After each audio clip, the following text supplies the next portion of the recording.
Legenda Petani Immortal episode 64. Hehe, kau baru saja makan siang dan pesta.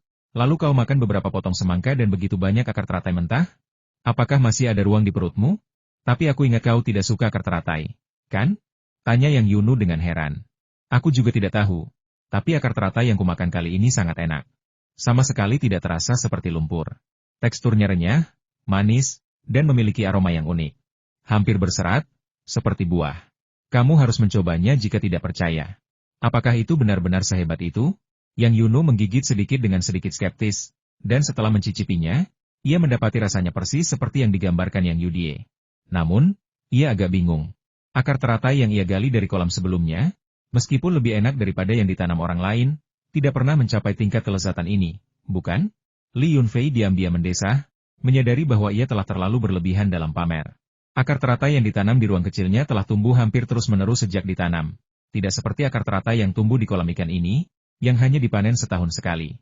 Bahkan Li Yunfei pun terkejut dengan konversi waktu 10 kali lipat. Akar teratai ini mungkin telah tumbuh di ruangnya selama lebih dari 10 tahun, menyerap sejumlah besar materi spiritual. Jika terus tumbuh, mereka mungkin akan menyaingi bahkan ramuan spiritual. Untungnya, Li Yunfei sering menyajikan banyak sayuran dan buah-buahan yang lezat, jadi Yang Yudie sudah terbiasa. Akan sangat mengejutkan jika ia menyajikan makanan dengan rasa yang sangat buruk. Karena tak satu pun dari mereka mengajukan pertanyaan lebih lanjut, Li Yunfei diam-diam merasa lega. Karena ia terlalu malas untuk mengarang alasan lain untuk menjelaskan asal-usul akar teratai tersebut. Setelah menyelesaikan kebutuhan makanan Yang Yunu dan iparnya, Li Yunfei pergi ke peternakan babi hutan. Dengan berlangsungnya pernikahan Mao dan Li Shitou sekarang bertanggung jawab utama. Namun, dia adalah pemburu berpengalaman, mengenal kebiasaan babi hutan, dan mampu membantu staf peternakan jika terjadi bahaya. Namun, ia masih memiliki beberapa kekurangan dalam pengelolaan. Li Yunfei menghabiskan sore hari memeriksa peternakan babi hutan. Untungnya, ia tidak menemukan celah apapun, dan tampaknya setelah pengelolaan Mao dan beberapa hari terakhir ini, peternakan babi hutan berada di jalur yang benar. Saat kami sampai di rumah pada malam hari, saya membuat beberapa hidangan ringan untuk membersihkan langit-langit mulut dari rasa berminyak hidangan makan siang yang mewah. Akar teratai, favorit Yang Yudie, jelas menjadi hidangan utama malam ini. Satu hidangan dingin, satu hidangan pedas dan asam, bersama dengan beberapa sayuran hijau dan semangkuk sup ikan, sudah cukup untuk membuat mereka bertiga kenyang. Berjalan-jalan setelah makan malam adalah kebiasaan mereka setiap malam. Terkadang mereka membawa koin emas dan koin tembaga, dan terkadang mereka pergi menunggang kuda. Namun, koin emas baru saja melahirkan anak anjing, dan mereka tampak sulit didekati. Jadi Li Yunfei tidak ingin memaksa mereka untuk berjalan-jalan. Kedua kuda liar itu belakangan ini dalam keadaan baik. Sudah pasti bahwa kuda jantan, putih dan hitam, telah berhasil membuahi kuda liar sejenis yang dikirim oleh keluarga Chai. Saat ini, kuda jantan tersebut semakin membengkak dan tidak lagi cocok untuk diajak jalan-jalan. Jadi kali ini benar-benar jalan-jalan. Dia mengajak Yang Yunu dan Yang Yudie berjalan-jalan di sekitar desa, bahkan mempertimbangkan untuk pergi ke rumah Mao dan untuk ikut bersenang-senang. Hari ini adalah hari pernikahan mereka, dan cukup banyak orang datang untuk menggoda pengantin baru. Tetapi itu semua hanya bercanda, tidak ada yang benar-benar serius. Li Yunfei membawa kedua wanita itu dan menghabiskan waktu bersenang-senang dengan penduduk desa. Karena khawatir istrinya akan terlalu lelah, dia pun pulang. Setelah seharian penuh kesibukan, Yang Yudie, adik ipar, benar-benar kelelahan. Dia mengucapkan selamat tinggal, mandi, dan pergi tidur. Rumah itu akhirnya tenang untuk sementara waktu, dan Li Yunfei membawa Yang Yunu kembali ke kamar mereka untuk beristirahat. Namun, karena kesibukan mereka lupa tentang gempa bumi dan tidak menelepon kakek mereka, Li Chunqiu. Istriku, hati-hati, duduk dan istirahatlah sebentar. Kau sudah beraktivitas seharian. Meskipun kau tidak lelah, bayi di dalam perutmu pasti lelah. Li Yunfei memperlakukan Yang Yunu yang sedang hamil dengan sangat hati-hati. Seolah-olah dia adalah ibu suri, dan tidak berani lalai sedikit pun. Aku tidak selemah itu. Tidak apa-apa, aku bisa melakukannya sendiri. Yang Yunu menopang pinggangnya dengan kedua tangan, perlahan duduk di tempat tidur, dan menarik napas panjang. Melihat betapa khawatirnya Li Yunfei padanya, Yang Yunu tersenyum bahagia dan berkata, aku tetap berjalan-jalan setiap hari. Selain membuat Jani lebih sehat, kesehatanku sendiri juga tidak akan memburuk. Lihatlah betapa khawatirnya kamu. Li Yunfei terkekeh, menempelkan kepalanya ke perut Yang Yunu, dan berkata, sayang, kau dengar itu? Ibumu setiap hari mengomel pada ayahmu. Cepat keluar dan bergabunglah dengan ayahmu untuk melawan pemerintahan diktator ibumu. Kata-kata Li Yunfei membuat Yang Yunu geli. Dan keduanya mengobrol serta tertawa sejenak sebelum mematikan lampu dan pergi tidur. Li Yunfei tertidur lelap, Tidak tahu sudah berapa lama ia tidur, ketika tiba-tiba ia merasakan tubuhnya bergoyang lembut. Ia membuka matanya tiba-tiba dan menyadari bahwa mungkin tempat tidurnya yang bergerak. Tetapi sepertinya lampu meja juga mengeluarkan suara berderak. Ada apa? Yang Yudie setengah tertidur ketika tiba-tiba dibangunkan dengan guncangan. Dia sedikit bingung. Apakah sudah subuh? Mengapa kau mengguncangku? Bukan aku yang mengguncangmu, mungkin itu gempa bumi. Lari, kata Li Yunfei, dengan cepat menyalakan lampu, mengenakan sandalnya, mengangkat Yang Yunu dan berlari keluar. Bersamaan dengan itu, dia berteriak gempa bumi, berharap bisa membangunkan kakak iparnya. Golcoin dan Chopper Coin menggonggong dengan gelisah. Ketika mereka melihat Li Yunfei menggendong Yang Yunu keluar dari halaman villa, mereka benar-benar mengangkat anak-anak Anji mereka dan mengikutinya keluar. Pada saat itu, seluruh desa pegunungan diliputi kekacauan, ayam-ayam berterbangan dan anjing-anjing menggonggong, orang dewasa berteriak, anak-anak menangis, lampu menyala di hampir setiap rumah, orang-orang bergerak ke sana kemari, dan jeritan ketakutan terdengar dari waktu ke waktu. Li Yunfei menggendong Yang Yunu ke ruang terbuka di gerbang pertanian. Area ini agak datar, dan ada gedung-gedung perkantoran rendah di dekatnya, jadi meskipun gedung-gedung itu runtuh, ruang terbuka ini tidak akan rusak. Di mana Yudi? Suami, tolong selamatkan Yudi. Yang Yunu masih terkejut. Sehebat apapun kemampuan bela dirinya, ketika menghadapi keadaan darurat, seorang wanita jauh lebih tidak tenang daripada seorang pria. Begitu Li Yunfei menurunkan istrinya ke tanah, terdengar lagi guncangan, gemuruh, dan dentuman, seolah-olah ada sesuatu yang berputar dan mengeluarkan suara aneh yang menusuk telinga. Istriku, jangan lari-lari, tunggu aku di sini, aku akan menyelamatkan Yudi. Teriak Li Yunfei cemas dan berlari ke halaman villa. Saat itu, mereka masih belum tahu seberapa kuat gempa bumi itu. Meskipun vilanya kokoh, itu bukanlah tempat yang aman, dan semua orang harus dipindahkan ke tempat terbuka. Baiklah, pergi dan kembalilah dengan cepat, dan hati-hati. Perintah Yang Yunu dengan cemas. Mereka yang berlatih kultivasi bergerak dengan cepat.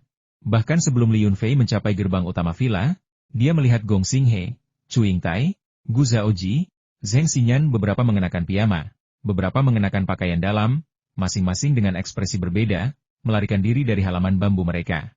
Bukankah rumah bambu kita seharusnya tahan gempa berkekuatan 8 skala Richter? Kenapa kita kabur? Tidak bisakah kita duduk tenang di dalam sebentar saja? Kakak Li, piyamamu bahkan bermotif kambing yang menyenangkan. Sama seperti selera estetikaku. Zheng Xinyan masih punya suasana hati untuk bercanda saat ini. Dia benar-benar tidak sensitif. Sialan, istriku yang membelikan ini untukku, ini penuh cinta. Apa pedulimu dengan motifnya? Berhenti bicara omong kosong, kakak iparku masih di dalam. Li Yunfei mengumpat, tanpa memperlambat langkahnya sedikit pun, dan bergegas masuk ke halaman dalam sekejap mata. Yang Yudie tidak tidur nyenyak. Dia sudah berlari ke pintu ruang tamu, memanggil nama Li Yunfei dan Yang Yunu dengan suara melengking, mendesak mereka untuk segera keluar. Ketika Li Yunfei melihat ini, hatinya terasa hangat. Dia berpikir dalam hati bahwa dia tidak memanjakan kakak iparnya yang rakus ini tanpa alasan. Bahkan di saat berbahaya, dia tahu untuk mempertimbangkan keselamatan dirinya dan istrinya. Tepat ketika Li Yunfei hendak menjawab, tanah bergetar lagi, dan sepotong genteng keramik dari atapnya jatuh dengan bunyi berderak dan pecah berkeping-keping. Yang Yudie menjerit ketakutan, menutupi kepalanya, dan setengah berjongkok di sudut, meringkuk seperti bola. Li Yunfei mengangkatnya dengan satu lengan, dan dengan hembusan angin, dia meninggalkan ruang tamu dan bergegas keluar ke halaman. Saat itu, ia bergerak dengan kecepatan tak terkendali, hampir seperti embusan angin. Zheng Xinyan dan kelompoknya, yang sedang berbicara dengan Li Yunfei di satu sisi pintu depan, baru saja selesai berbicara dan pindah ke sisi lain ketika Li Yunfei bergegas masuk ke ruang tamu, mengangkat adik iparnya, dan berlari mengejar mereka. Kemudian, tanpa mengurangi kecepatan, seperti kilat putih, dia bergegas ke area terbuka di pintu masuk pertanian dan menempatkan saudara iparnya di samping istrinya. Para kultivator di belakangnya ternganga kaget. Ini adalah pertama kalinya mereka melihat Li Yunfei menunjukkan kecepatan seperti itu. Bahkan dengan pengetahuan Gong Xinghe yang luas, mereka tidak dapat menentukan tingkat kultivasi apa yang digunakan Li Yunfei. Seperti yang kuduga, pemuda keluarga Li memang sulit dipahami. Tapi ini sepadan, benar-benar sepadan. Uang sewa 100 juta yuanku terbayar lunas. Gong Xinghe bergumam pada dirinya sendiri, bahkan mengabaikan gempa bumi. Zheng Xinyan menepuk pahanya dan berseru dengan gembira. Aku sudah tahu, aku tidak salah orang. Kakak Li adalah master sejati yang menyembunyikan kemampuan sebenarnya. Li Yunfei tidak punya waktu untuk menanggapi mereka. Dia baru saja menurunkan adik iparnya, Yang Yudie, ketika tiba-tiba dia menampar wajahnya sendiri dengan keras. Sialan, dia hampir lupa tentang Michelle. Tapi putrinya, Chloe, tinggal bersama orang tuanya beberapa hari terakhir ini.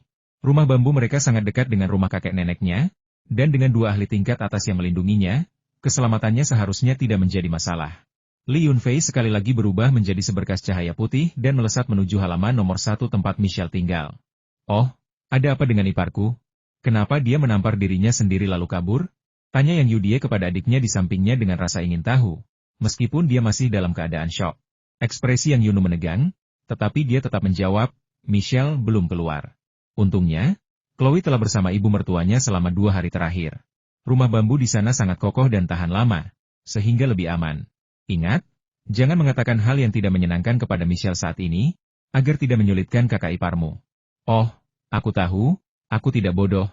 Di saat bencana, semua dendam dan perselisihan harus dikesampingkan. Keselamatan adalah yang utama, dan nyawa adalah yang terpenting. Tapi, kakak ipar, kau benar-benar cepat.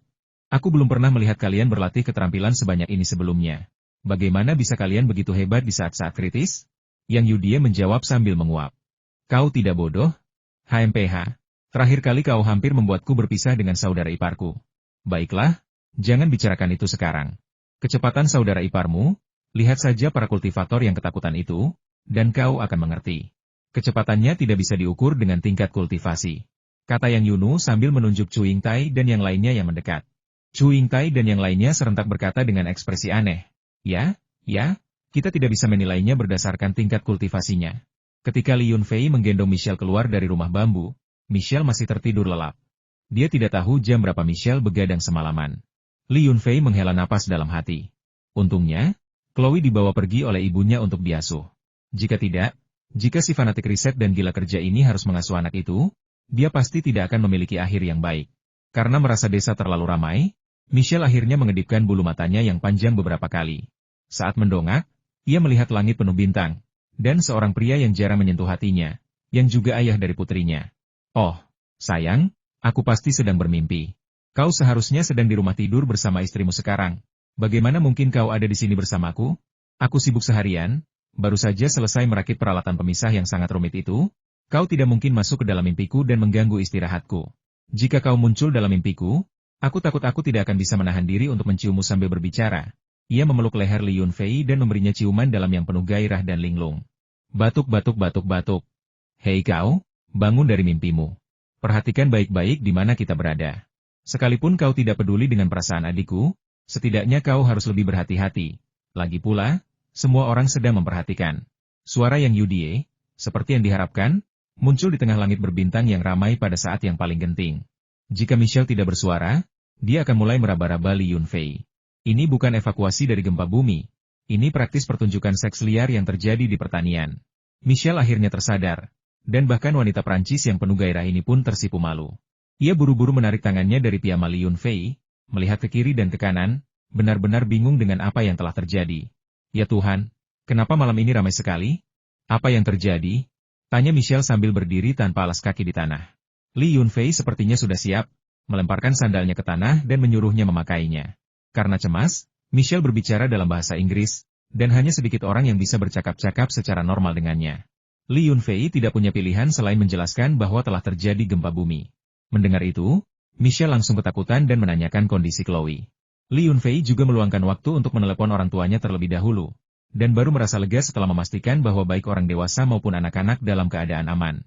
Karena gempa terjadi relatif larut, tepat ketika orang-orang sedang tidur, getaran awalnya tidak terlalu kuat, dan mereka yang tidur nyenyak sulit dibangunkan. Namun, penduduk desa membuat terlalu banyak kebisingan. Beberapa bahkan mulai memukul gong dan berteriak, mendesak mereka yang belum keluar rumah untuk berlindung di luar.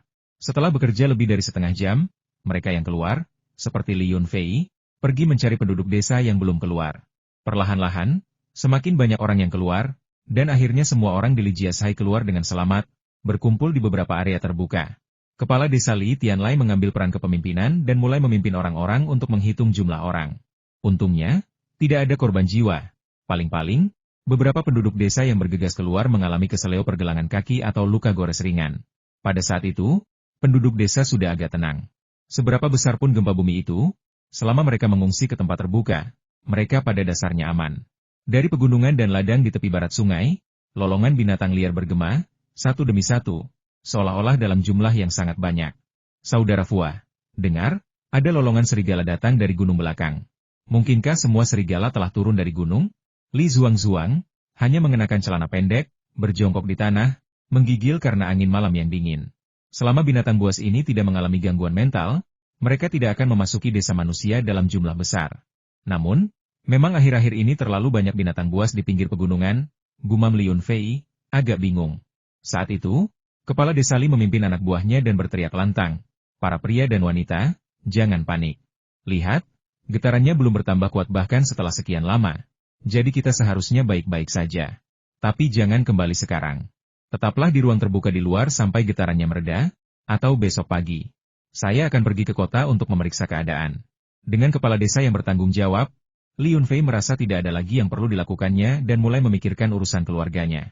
Sebelum datang ke desa, dia telah memberitahu Yang Yunu dan Michelle bahwa jika tidak ada bahaya, mereka bisa kembali ke halaman villa dan duduk sebentar, daripada berdiri di luar, karena angin di desa pegunungan sangat dingin di malam hari. Namun, dengan Yang Yunu dan Michelle bersama, siapa yang tahu konflik sengit macam apa yang mungkin terjadi? Lagi pula, hubungan mereka terlalu rumit dan terlalu sulit untuk didamaikan. Namun, sebelum kembali ke villa pertanian, kami perlu mengunjungi klinik untuk memeriksakan kondisi para tetua dan putri kami, Chloe. Saat memasuki klinik medis Chunkyu, saya mendapati semua orang duduk di halaman, santai dan tenang, tanpa suasana tegang. Putri saya, Chloe, telah dibangunkan tetapi tanpa gembira, menatap langit berbintang dan mengoceh seolah sedang bernyanyi. "Hei, semua orang asyik mengobrol. Ini bukan perjalanan ke tempat perlindungan, ini praktis seperti mengobrol di malam hari di bawah bintang-bintang." Melihat suasana yang menyenangkan, Li Yunfei bercanda, lalu mengambil putrinya dari pelukan ibunya, mengangkatnya ke atas kepalanya, dan menggodanya. Ketika Li Chunkyu melihat Li Yunfei tiba, dia bertanya, "Apakah semuanya sudah beres di rumah?" "Semuanya sudah diatur.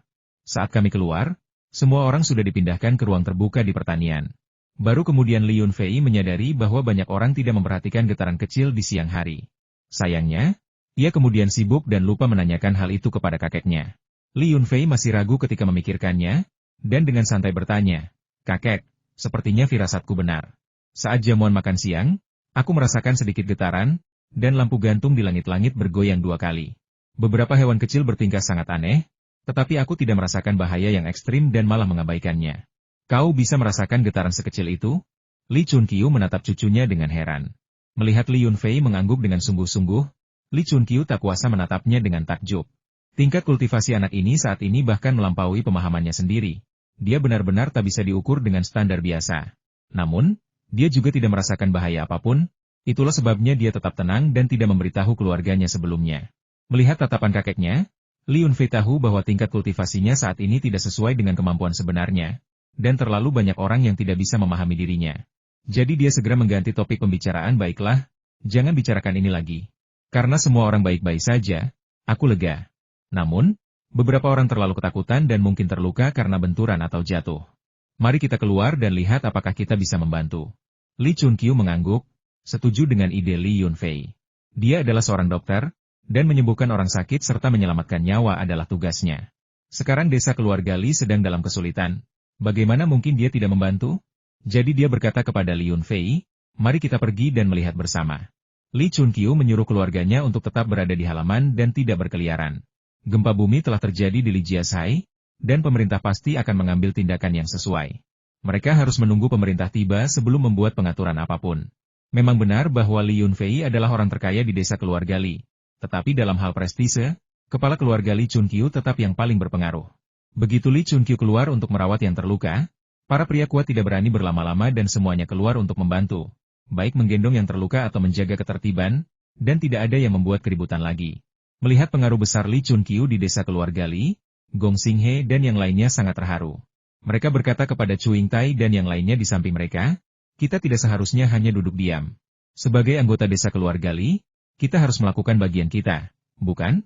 Chu Yingtai, Zheng Xinyan, dan yang lainnya mengangguk setuju dan mengikuti di belakang kerumunan, siap membantu. Lagi pula, mereka memiliki kemampuan khusus, dan jika mereka benar-benar ingin membantu, kontribusi mereka akan jauh lebih besar daripada orang biasa. Para korban luka diberi perawatan sederhana dan pembalutan, dan yang perlu mereka lakukan hanyalah mencari tempat untuk beristirahat, tidak ada bahaya. Setelah guncangan awal, gempa mereda untuk beberapa waktu. Namun, orang-orang tetap berada di luar, karena takut akan gempa susulan. Hal ini sebagian besar disebabkan oleh fakta bahwa semua orang telah mendapatkan sejumlah uang selama periode ini, memungkinkan perbaikan dan penguatan yang signifikan pada rumah mereka, sehingga rumah-rumah tersebut menjadi jauh lebih kokoh daripada sebelumnya. Jika masih ada rumah-rumah dari batu bata lumpur, rumah-rumah tersebut akan runtuh bahkan dengan sedikit goyangan. Fajar menyingsing dengan cepat, dan malam yang mengerikan pun berlalu. Orang-orang merasa lega, seolah-olah mereka telah selamat dari malapetaka, dan pulang ke rumah untuk beristirahat, mengemasi barang-barang mereka, atau bahkan bersiap untuk melanjutkan pengoperasian bisnis agrowisata mereka. Departemen-departemen fungsional pemerintah relatif tepat waktu dalam menghadapi bencana alam. Mereka sangat peka terhadap gempa bumi, dan setelah mengetahui adanya gempa bumi di dekat kota Qinglong pada subuh hari, mereka dengan cepat melakukan komunikasi dan investigasi. Hasilnya datang dengan cepat. Pusat pemantauan gempa menentukan bahwa itu hanya gempa bumi berkek magnitudo 5 dengan epicentrum yang relatif dalam, dan kerusakannya tidak signifikan. Berdasarkan semua data, situasi saat ini dianggap aman. Setelah para pejabat daerah memberitahukan hasil tersebut kepada penduduk desa Lijiashai melalui telepon, penduduk desa merasa lega dan mulai menyibukkan diri dengan urusan mereka masing-masing.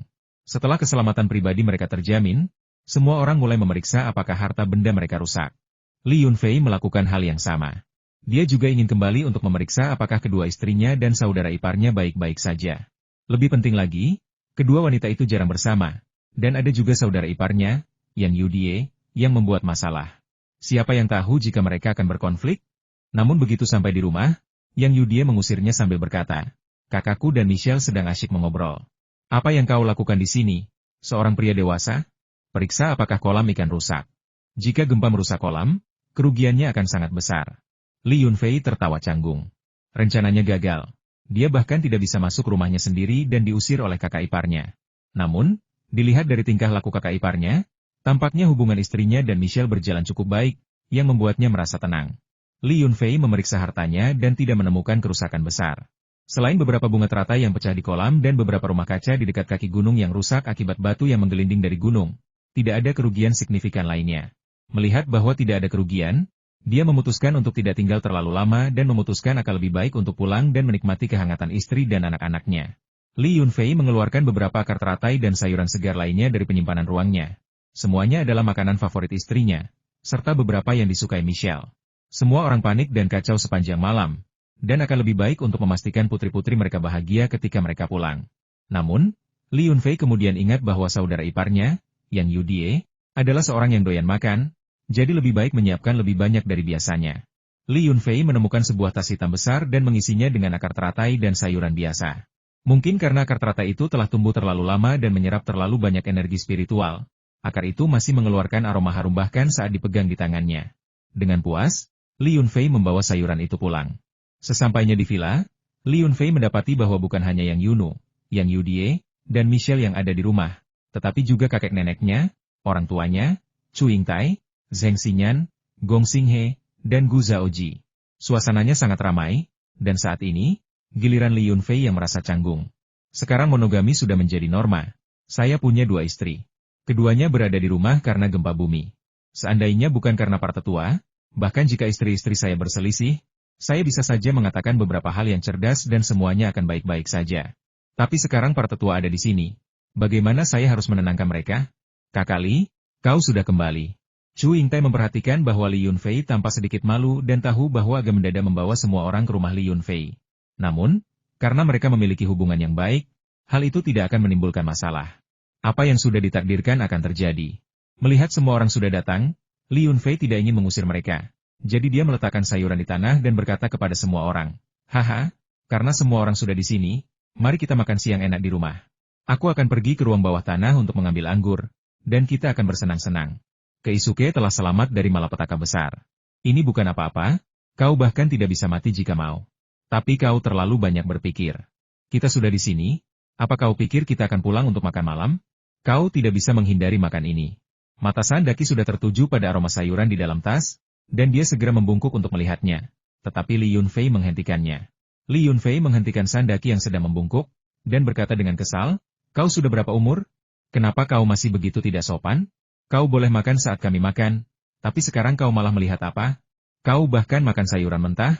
Sandaki dengan canggung menarik tangannya dan duduk dengan patuh di kursinya. Namun, matanya masih melirik ke sekeliling, ke arah kantong sayur. Kemanapun Sandaki pergi, dia tidak pernah bertindak seperti orang asing. dan ini terutama berlaku di rumah Li Yunfei. Seperti orang tua yang nakal, ketika dia melihat Li Yunfei keluar untuk mengambil anggur, dia berteriak pada Li Yunfei, "Nak, mengapa anggurmu berbeda dengan anggur di rumah paman kelimamu? Anggurnya tidak ada rasa dan aromanya. Aku sangat menikmati minum di rumahmu. Biar kukatakan, jika aku tidak senang dengan minumanku hari ini, aku tidak akan meninggalkan rumahmu." Atas saran Sandaki, Chu Yingtai dan yang lainnya pun tergoda untuk minum. Sebelum Li Yunfei sempat berbicara, Zheng Xinya menyela, "Benar sekali, Kakak Li, jika anggurmu tidak cukup untuk kami akan tetap tinggal di tempatmu dan tidak pergi. Bawakan kami anggur terbaik, harus yang terbaik." Chu Yingtai dan Gong Xinghe tampak relatif pendiam, tetapi tatapan mata mereka menunjukkan bahwa mereka adalah seorang pemabuk sejati. Soal anggur, itu bukan masalah besar. Selama semua orang senang, Li Yunfei tidak akan pelit memberikan sedikit anggur. Li Yunfei berpura-pura pergi ke ruang bawah tanah dan mengambil beberapa guci anggur dari penyimpanan ruangnya. Setiap guci cukup besar untuk menampung 20 kati anggur. Li Yunfei tidak segera membawanya keluar, tetapi menyimpan sisanya di ruang bawah tanah agar tidak perlu repot mengurusnya nanti. Li Yunfei membawa anggur ke lantai atas, dan yang lain sudah menyiapkan gelas mereka. Melihat Li Yunfei mendekat, mata mereka tertuju pada guci anggur di tangannya.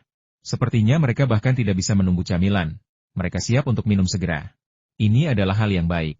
Dengan perhatian mereka terfokus pada anggur, Li Yunfei memiliki kesempatan untuk pergi ke kamar tidur dan mengobrol dengan Yang Yunu dan Michelle sebentar. Melihat mereka berdua menggoda putri mereka, Chloe, tidak ada kebencian atau keterasingan di antara mereka. Mereka sedekat saudara perempuan. Yang Yudie, sang ipar, tidak mengerti apa yang mereka katakan karena kemampuan bahasa Inggrisnya yang buruk, dan dia sangat cemburu sehingga terus cemberut. Li Yunfei diam-diam merasa senang. Tidak ada yang bisa membuatnya lebih bahagia daripada pemandangan ini. Tanpa berkata apa-apa, dia pergi minum.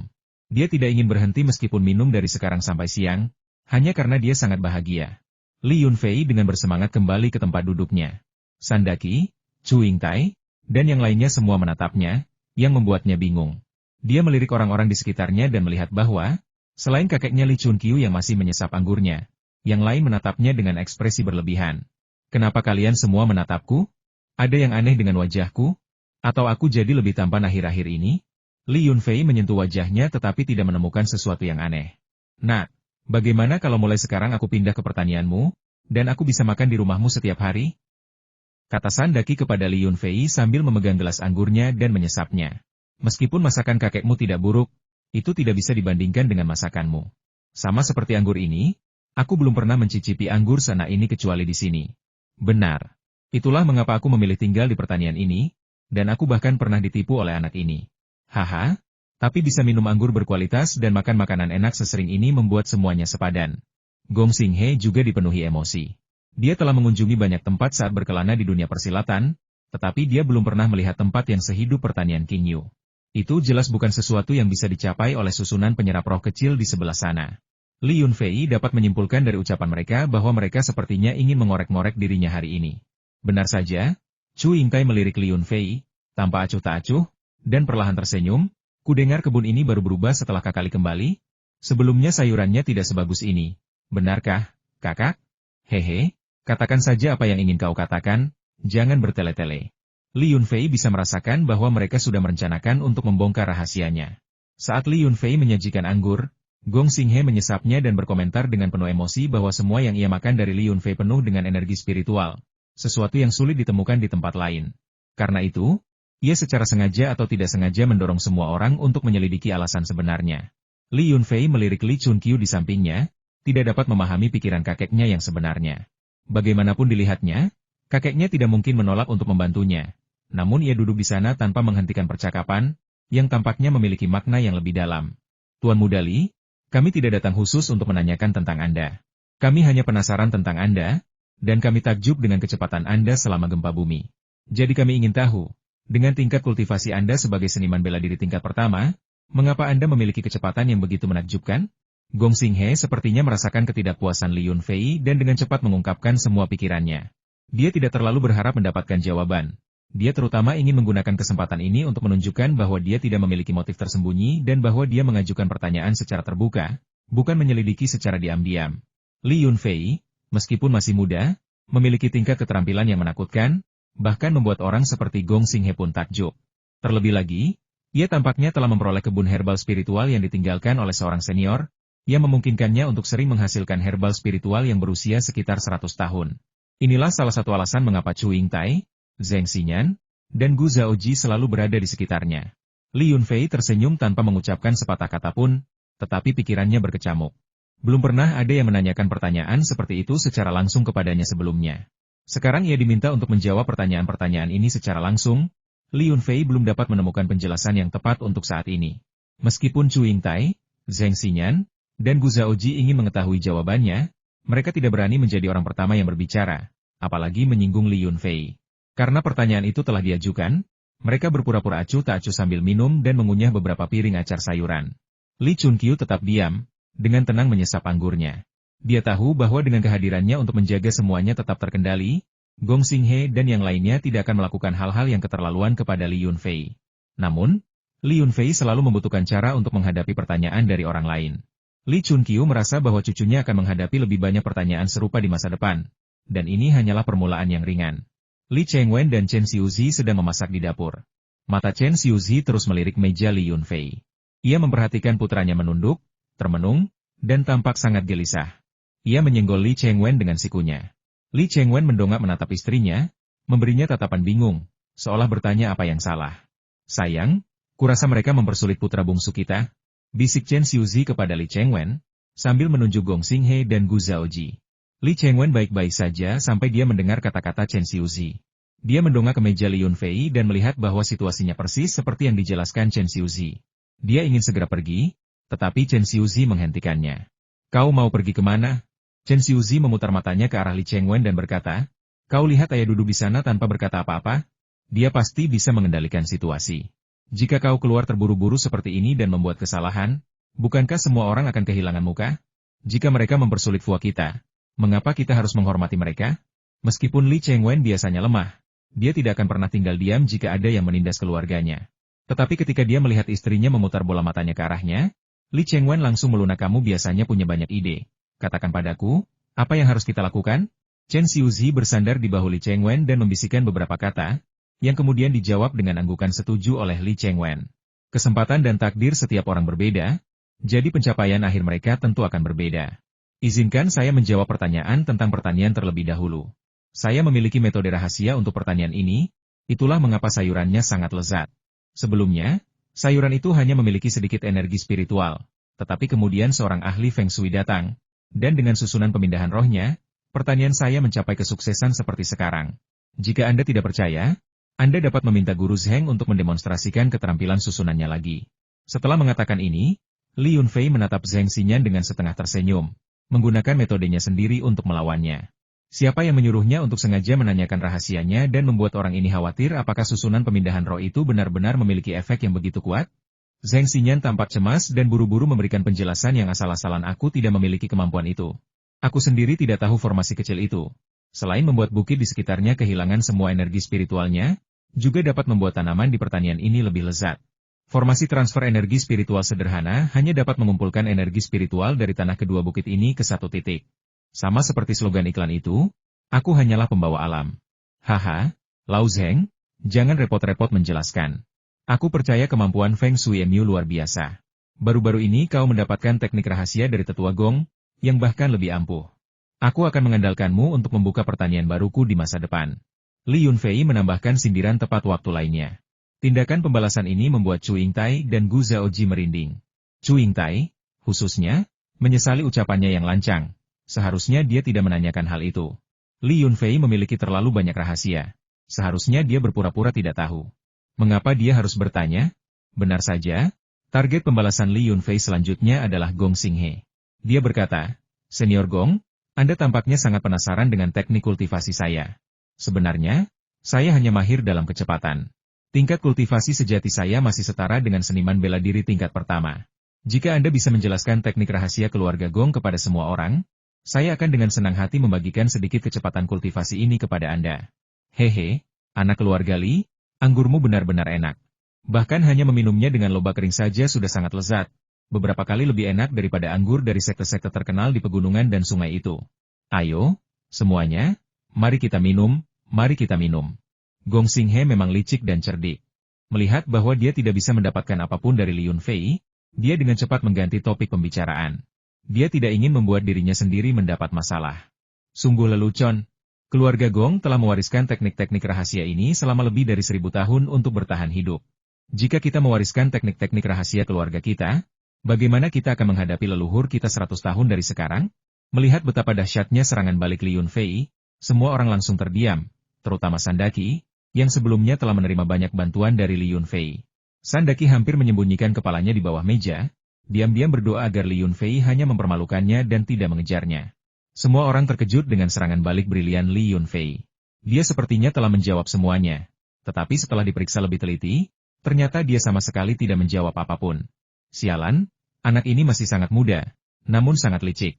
Saat mereka hendak mengatakan sesuatu untuk mencairkan suasana, mereka melihat Li Chengwen keluar dari dapur sambil membawa piring besar.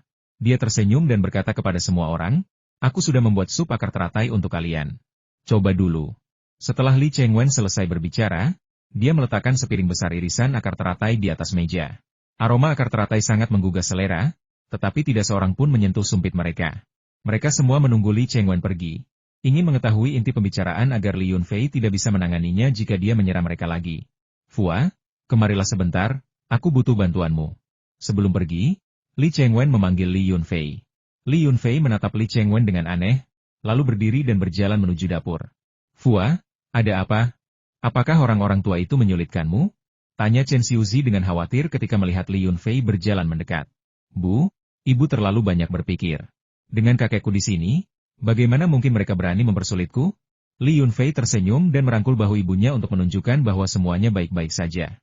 Sebenarnya, orang tuanya tidak tahu bahwa bisikan mereka di dapur tidak bisa dirahasiakan dari para praktisi bela diri yang sangat terampil ini. Namun, semua orang memahami kasih sayang mereka yang mendalam kepada anak mereka dan tidak akan membahasnya. Setelah mendengar penjelasan Li Yunfei, Chen Xiuzi setengah yakin. Li Chengwen berdiri di samping tanpa mengucapkan sepatah kata pun, tetapi kepedulian yang mendalam di matanya tak terbantahkan. Saat ini, selain Li Chunqiu, ekspresi orang lain di meja makan cukup menarik. Mereka yang mudah tersinggung bahkan beberapa kali terbatuk canggung untuk menunjukkan rasa malu mereka. Tidak ada cara lain. Meskipun mereka tidak ingin mendengarkan, mereka dapat mendengar percakapan Li Yunfei dan orang tuanya dengan jelas. Kultivator memiliki indera yang sangat tajam. Li Chunqiu sedikit mengerutkan kening, meletakkan gelas anggurnya, dan batuk 2 kali. Semua orang mengerti bahwa Tuan Tua Li hendak menyampaikan sesuatu. Orang-orang yang duduk berhenti berbicara, memandang Li Chunqiu dengan sedikit khawatir, takut lelaki tua itu akan kehilangan kesabarannya. "Jangan terlalu dipikirkan. Apa yang menjadi milikmu adalah milikmu, dan apa yang bukan milikmu bukanlah milikmu. Cucuku memang memiliki keberuntungan dan peluang. Takdir yang mempertemukan kita semua hari ini. Bahkan jika kesepakatan gagal, kita masih bisa berhubungan baik. Jika terjadi hal buruk selama transaksi di masa mendatang, jangan salahkan aku, Li, karena bersikap kejam." Li Chunqiu melirik semua orang, kata-katanya sangat mendominasi, ancamannya sangat kentara. "Haha, bagaimana mungkin?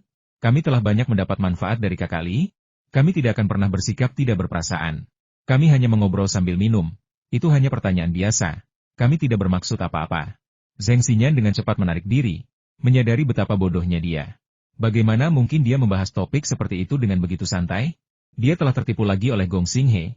Seharusnya dia tidak didorong olehnya untuk mengajukan pertanyaan yang tidak pantas seperti itu. Sandaki semakin malu. Dia terlalu sombong dan hampir lupa bahwa dialah yang paling banyak diuntungkan dari Li Yunfei.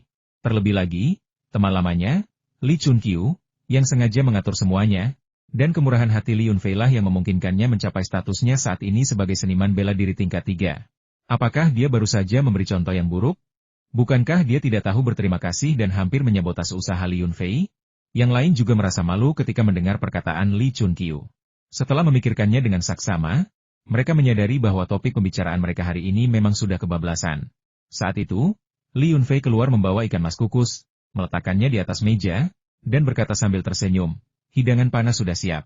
Semuanya, jangan hanya berdiri di situ, ayo minum dan makan." Kelompok itu mencium aroma ikan dan akar teratai, dan mendengar kata-kata Li Yunfei yang dimaksudkan untuk menghidupkan suasana. Mereka dengan cepat mengalihkan topik pembicaraan ke makanan dan minuman, mengobrol dan tertawa seolah-olah pertanyaan tajam sebelumnya tidak pernah terjadi. Li Yunfei diam-diam menghela napas lega. Tampaknya perilakunya yang tidak biasa telah membangkitkan rasa ingin tahu dan kecurigaan di antara orang-orang di sekitarnya, meskipun dia belum merasakan niat jahat dari mereka. Namun, jika lebih banyak orang menemukan rahasia di sekitarnya di masa depan, niat jahat yang ditargetkan pasti akan terjadi. Ah, sudahlah, kita akan menghadapi apapun yang datang. Mari kita tunda dulu memikirkan masa depan. Untuk sekarang, mari kita nikmati setiap hari. Sementara para pria seperti Li Yunfei makan di luar, para wanita di dalam rumah juga tidak lapar. Chen Xiuzi selalu menyiapkan porsi makanan 2 kali lipat. Namun, mereka lebih menyukai rasa yang ringan, terutama yang Yunu, yang sedang hamil besar. Dia sangat berhati-hati saat memasak untuknya, takut makanannya terlalu berminyak atau berlemak dan membuatnya tidak bisa makan. Makanan dan minuman disajikan dengan cepat, dan Li Chengwen duduk di meja untuk minum beberapa gelas bersama semua orang. Mereka makan, minum, dan bercanda, sangat menikmati waktu bersama. Setelah beberapa putaran minuman dan beberapa hidangan, mereka perlahan-lahan meletakkan sumpit dan mulai berbicara dengan orang-orang di sekitar mereka tentang hal-hal pribadi yang menarik atau penting. Chu Yingtai duduk di sebelah Li Yunfei dan berbicara kepadanya dengan suara sangat rendah. Hampir seperti transmisi telepati rahasia saudara Li, apa yang kita bicarakan tadi hanyalah lelucon, jangan diambil hati. Jika kami benar-benar tertarik pada masalah pribadi ini, kami akan menyelidikinya secara pribadi, kami tidak akan berani bertanya langsung kepadamu, bukan begitu? Aku mungkin harus pergi beberapa hari lagi untuk mengurus beberapa urusan penting. Aku berencana menghabiskan banyak uang untuk membeli beberapa ramuan spiritual, jadi jangan berpura-pura kita kehabisan stok. Jalan kultivasi masa depanmu sepenuhnya ada di tanganmu. Li Yunfei melirik Chu Yingtai lalu mengangguk. Ia memiliki hubungan baik dengannya dan senang membantunya. Terlebih lagi, ia membutuhkan bantuan orang terkaya di Asia Tenggara ini untuk banyak rencananya. Chu Yingtai melihat Li Yunfei mengangguk padanya. Wajahnya tanpa ekspresi, tetapi di dalam hatinya ia sangat gembira. Tingkat kultivasinya hampir seluruhnya dibangun dengan ramuan spiritual dan uang. Tanpa ramuan spiritual, jalur kultivasinya akan benar-benar terputus, dan itu bukan main-main. Chu Yingtai sangat gembira menerima janji Li Yunfei, jadi dia memanfaatkan kesempatan itu untuk minum beberapa gelas anggur lagi selama makan, dan mau tak mau menjadi sedikit mabuk. Namun, energi spiritual yang terkandung dalam anggur memberi orang perasaan yang sangat nyaman, yang sangat disukai Chu Yingtai. Inilah salah satu alasan mengapa dia berlama-lama di peternakan Yunfei. Li Chunqiu tidak tinggal lama di sana. Sambil membawa sayuran yang telah disiapkan cucunya untuknya siang itu, ia dan istrinya bersiap untuk pulang. Ketika mereka sampai di pintu, ia tiba-tiba teringat bahwa selama gempa bumi malam itu, ada banyak lolongan serigala di tepi gunung, dan suara itu sepertinya sangat dekat dengan desa. Li Chunqiu ingin meminta Li Yunfei untuk membantunya menyelidiki, tetapi ia lupa setelah minum. Saat gempa bumi, kami mendengar lolongan serigala dari pegunungan. Mereka sangat dekat dengan desa kami. Apakah kamu tidak kenal orang-orang dari pusat konservasi? Pergi dan tanyakan kepada mereka apa yang terjadi, agar hewan liar tidak berkeliaran ke desa dan menimbulkan masalah di kemudian hari. Kita tidak akan bisa membunuh atau memelihara mereka. Setelah mengatakan ini, Li Chunqiu berbalik dan pergi. Li Yunfei mengangguk setuju. Bagi kultivator seperti mereka, serigala liar bukanlah sesuatu yang perlu ditakuti. Tetapi mereka khawatir staf di pusat perlindungan satwa liar akan membuat masalah, menuduh mereka membunuh beberapa hewan yang dilindungi, dan membuat mereka didenda serta ditahan. Setelah mempertimbangkannya dengan matang, saya memutuskan untuk pergi ke pusat perlindungan hewan dan tumbuhan untuk membahas masalah ini, agar kita tidak terlalu pasif jika hewan liar berbahaya datang dan melukai orang di masa depan. Setelah Li Yunfei mengantar Li Chunqiu dan yang lainnya pergi, Chen Xiuzi dan Li Chengwen juga mengemasi barang-barang mereka dan bersiap untuk pergi. Ketika Li Yunfei mengantar Chen Xiuzi sampai di pintu, Chen Xiuzi menoleh ke Li Yunfei dan mengingatkannya. Nak, kau sendirian di rumah sekarang, hati-hati. Chen Xiuzi menggesturing ke arah dalam rumah dengan bibirnya. Li Yunfei tersenyum getir. Inilah bagian yang paling membuatnya pusing. Selain yang Yunu, ada juga Michelle, dan yang terpenting, ada yang Yudie yang bisa membuatnya kesulitan kapan saja. Li Yunfei kembali ke pintu kamar, ragu sejenak, lalu masuk. Melihat situasi di dalam, dia menghela napas lega. Yang Yunu dan Michelle berbicara jauh lebih sedikit daripada sebelumnya, tetapi tidak ada keheningan yang canggung. Mereka mengobrol sesekali, kadang dalam bahasa Inggris, kadang dalam bahasa Mandarin, berhasil berkomunikasi. Yang Yudie memperhatikan dan menggoda Chloe, tidak ikut serta dalam percakapan mereka. Li Yunfei berjalan mendekat, seolah mengganggu suasana hangat di antara keduanya dan mungkin menambah kecanggungan mereka, karena mereka bertiga belum pernah bersama sebelumnya. Dari percakapannya dengan Yang Yunu, Li Yunfei dapat menyimpulkan bahwa Yang Yunu secara bertahap menjadi kurang bermusuhan terhadap Michelle, dan Michelle merasakan hal yang sama. Mungkin dia memang tidak pernah peduli. Dia hanya menginginkan seorang anak perempuan dan seorang ayah untuknya. Adapun perasaan, apa itu? Bisakah perasaan itu diungkapkan dengan rumus kimia? Istriku. Li Yunfei melihat suasana agak canggung. Jadi dia membuka mulutnya untuk menyapanya. Tetapi begitu mengucapkannya, dia langsung menelan kata kita yang terakhir. Ketika Yang Yunu dan Michelle mendengar Li Yunfei memanggilnya istri, hati mereka terasa sesak. Mereka menoleh bersamaan, ingin menjawab, tetapi sebelum mereka bisa mengeluarkan suara, Yang Yudie menyela mereka. Siapa istrimu? Kau harus memperjelas itu. Mata Yang Yudie penuh ejekan saat dia menatap Li Yunfei. Ada 2 istrimu di sini. Yang mana yang kau inginkan? Lagi pula, bukan kamu yang mereka hubungi, jadi kenapa kamu ikut campur? Li Yunfei sebenarnya belum pernah memanggil Michelle istri sebelumnya. Ketika mereka bersama, dia hanya memanggilnya sayang atau yang serupa. Namun, ia tetap menghela napas lega. Setelah godaan dari kakak iparnya, suasana memang tidak sekaku dan seaneh sebelumnya. Li Yunfei menatap Yang Yudie sambil tersenyum. Mungkinkah kau ingin aku memanggilmu? Aku tidak keberatan kau memanggilku istrimu. Hehe, tapi itu tergantung apakah kedua istrimu saat ini setuju. Tatapan licik Yang Yudie semakin terlihat jelas, terutama ketika dia sengaja memperpanjang nada bicaranya saat mengucapkan tapi. Melihat ekspresinya, Li Yunfei langsung merasa kesal. Dia telah tertipu lagi oleh gadis ini. Mengapa dia harus bercanda dengannya? Dasar tombeu. Tapi dia tidak bisa memukulnya, memarahinya, atau mengusirnya. Li Yunfei merasa bingung, dan akhirnya Yang Yunu datang menyelamatkannya. Suami, berhentilah berdebat dengan Yudie. Bisakah kau memenangkan perdebatan dengannya sekarang? Dia gadis yang bermulut tajam. Ya, pria baik tidak akan bertengkar dengan wanita. Biarkan dia melakukan keinginannya kali ini. Li Yunfei melirik Yang Yudie, lalu membuang muka, tampak meremehkan. Itu tergantung apakah kau bisa mengalahkan argumenku. Yang Yudie dengan bangga membusungkan dadanya, seperti seekor ayam betina kecil yang menang. Tidak buruk, sedikit lebih baik daripada kakak Chun. Li Yunfei meliriknya dengan santai, tetapi tidak berani berpikir yang tidak pantas. Dia segera memalingkan muka. Dia tidak bisa membuat lelucon yang tidak pantas, jadi dia hanya bisa memikirkannya dalam hati. Li Yunfei merasa ini bukan waktu yang tepat baginya untuk terlibat di sini, dan berpikir lebih baik untuk segera meninggalkan tempat yang merepotkan ini. Dia ingat tugas yang diberikan kakeknya pergi ke pusat perlindungan satwa liar kota dan memberitahu mereka tentang serigala yang melolong di gunung. Lalu ia berkata kepada istrinya, Yang Yunu, istriku, saat gempa bumi tadi malam, kita mendengar lolongan serigala dan binatang liar lainnya datang dari gunung. Mereka sangat dekat dengan Li Jiashai kita. Kakek memintaku untuk pergi ke pusat perlindungan hewan dan tumbuhan di kota. Aku tidak ada kegiatan sore ini, jadi aku akan pergi ke sana sekarang. Baiklah, silakan. Jika tidak terjadi apa-apa, pulanglah lebih awal. Semalam terjadi gempa bumi, aku tidak tahu apakah akan ada gempa susulan di siang hari.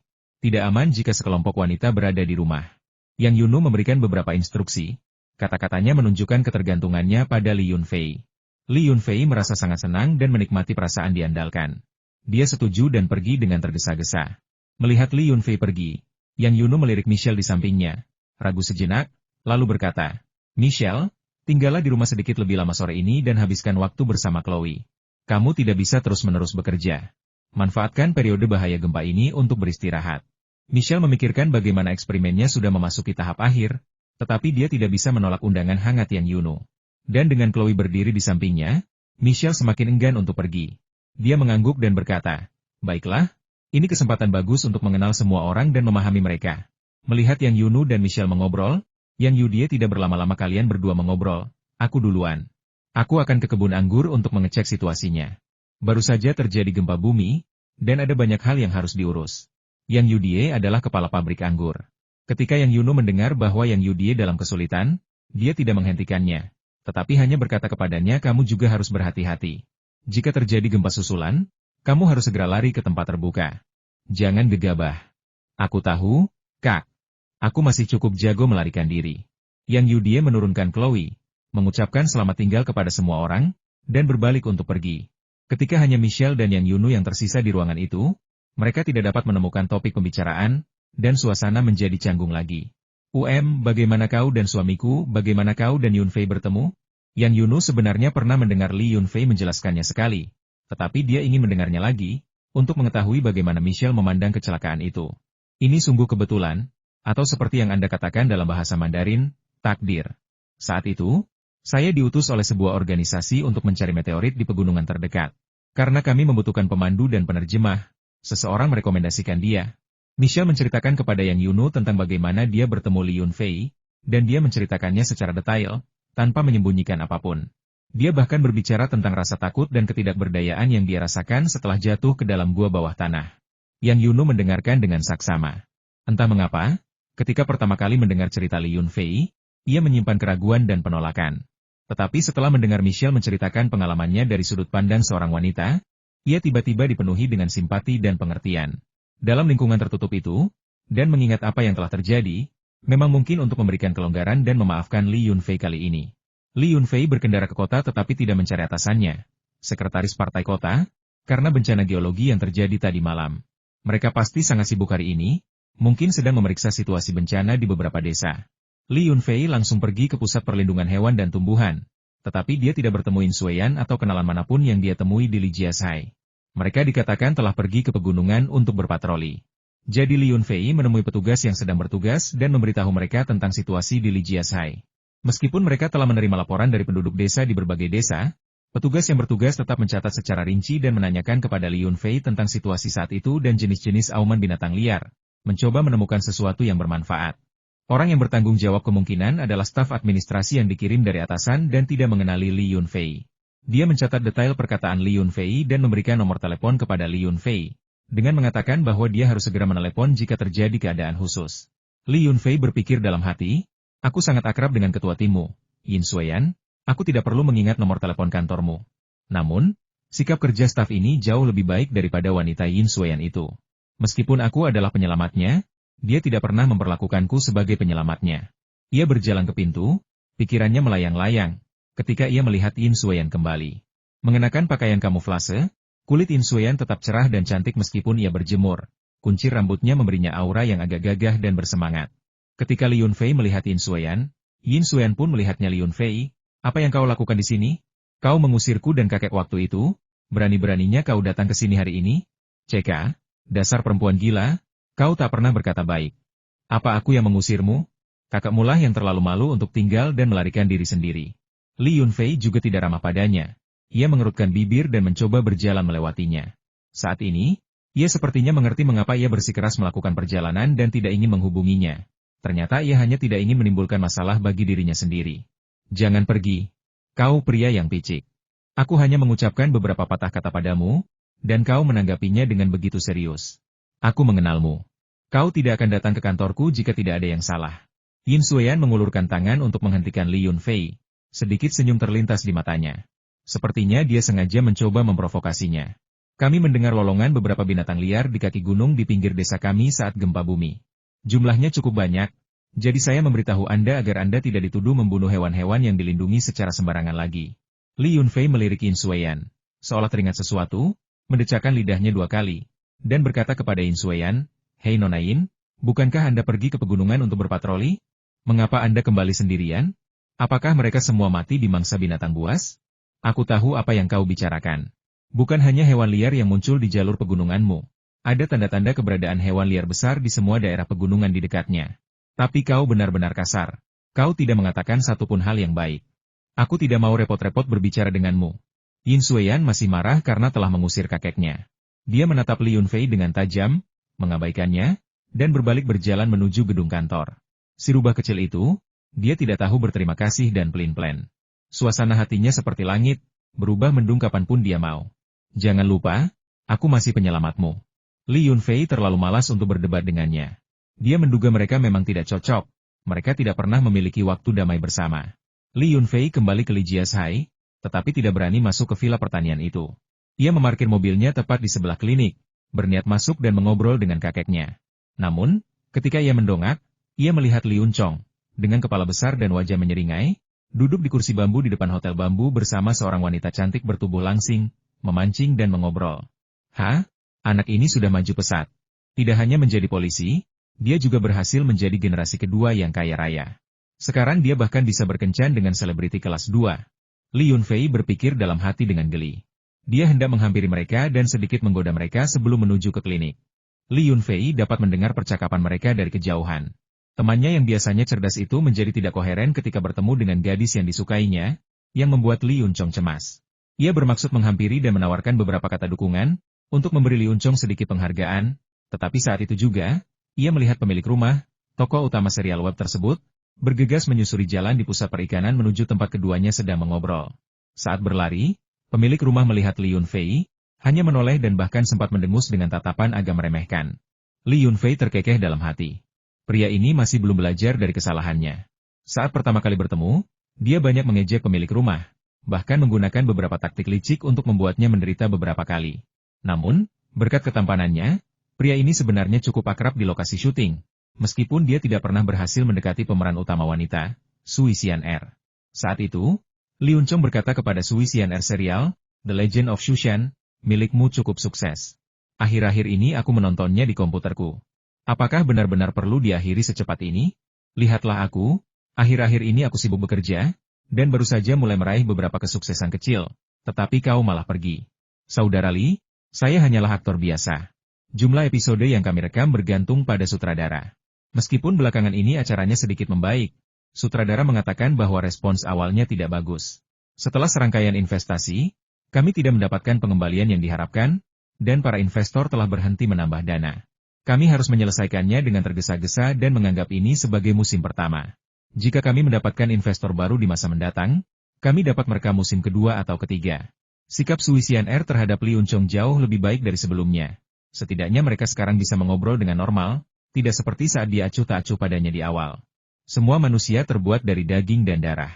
Saat berada di lokasi syuting, dia menikmati perlindungan penuh dari Lee Eun-chong.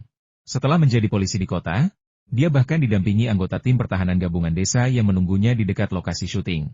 Hal ini membuat banyak aktris lain di lokasi syuting merasa iri dan cemburu. Dengan investasi baru, kita bisa syuting ulang musim kedua? Cepat beritahu aku, berapa biaya syuting serial web seperti ini? Mata Lee Eun-chong berbinar, seolah-olah dia telah menemukan cara untuk mempertahankan kru dalam tim produksi. Tepat ketika Narcissus hendak menjawab, dia mendengar suara pemilik penginapan datang dari belakangnya.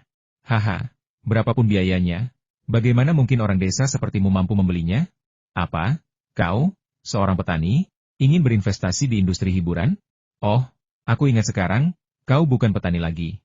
Kudengar kau sekarang polisi di kantor polisi kota, kan? Apakah gaji polisi sangat tinggi? Apakah kau perlu mengumpulkan tabungan selama ribuan tahun untuk berinvestasi di serial web seperti milik kami? Pemilik rumah itu bermulut tajam. Sejak melihat Sui Xian-er dan Lee Eun-chong duduk bersama, dia bergegas ke sini, siap untuk menghancurkan kepercayaan diri Lee Eun-chong dan membuatnya menyerah pada Sui Xian-er sebelum pergi. Sialan, apa urusanmu berapa penghasilanku? Apa urusanmu kalau aku mau berinvestasi? Tuan Tanah, apa kau lagi-lagi ingin dipukuli? Jangan kira aku tidak akan mengganggumu hanya karena kau akan segera pergi. Lee Eun-chong sangat marah karena waktu bersenang-senangnya telah terganggu, terutama oleh saingannya yang berulang kali mengejeknya. Dengan penampilanmu yang lusuh dan kumuh, kau ingin berinvestasi di industri hiburan? Itu menggelikan. Silakan saja, aku tidak takut padamu. Lagi pula, aku akan pergi. Berapa hari lagi desamu akan menindasku? Pemilik rumah itu juga dipenuhi amarah. Saat syuting serial web, dia sering diejek oleh anggota tim pertahanan gabungan desa karena perselisihannya dengan Lee Eun-chong. Kedua pria itu hampir berkelahi, saling menatap tajam seperti banteng. Sui Xian-er dengan lembut menasihati, baiklah, kalian berdua harus bersikap baik. Kita akan segera meninggalkan desa keluarga Lee. Bukannya menikmati waktu bersama ini, kalian malah terus-menerus saling menyerang. Apakah itu benar-benar bermakna? HMPH, orang ini memang mencari masalah. Baiklah, aku akan menghormatimu dan membiarkannya lolos hari ini. Lee Eun-chong masih sangat peduli dengan citranya, terutama setelah menjadi polisi, dia jarang lagi membuat masalah di desa. Meskipun aku tidak peduli dengan reputasi Sui Xian-er, aku tetap harus mempertimbangkan citraku. Aku sekarang bintang besar, menghasilkan 20.000 hingga 30.000 yuan untuk satu episode serial TV. Tidak seperti beberapa orang miskin yang bekerja keras sepanjang tahun dan hanya menghasilkan paling banyak 20.000 hingga 30.000 yuan. Pakaian yang kau kenakan bahkan tidak sebanding dengan ikat pinggangku. Pemilik rumah itu berasal dari luar kota, cukup tampan, tetapi terlalu kurus. Dia sebenarnya cukup takut berkelahi, dan dia pasti akan menjadi pihak yang menderita jika perkelahian terjadi. Melihat Lee Eun-chong mundur, dia langsung menghela napas lega. 20 atau 30.000 per episode dan kau bintang besar? Sebuah ikat pinggang harganya lebih mahal daripada semua pakaianku? Aku tidak sepintar itu. Aku tidak berpendidikan tinggi, jangan coba-coba menipuku. Lee Eun-chong mencibir, tetapi dia tidak terlalu percaya diri. Semalam terjadi gempa bumi, dan dia mengenakan pakaian usang. Dia tidak dapat menemukan ikat pinggangnya sendiri, jadi dia mengambil salah satu milik ayahnya. Kelihatannya cukup mewah, tetapi berdasarkan pengetahuannya tentang ayahnya, itu mungkin tiruan murah yang dibeli di pasar seharga 10 yuan. Berbohong padamu?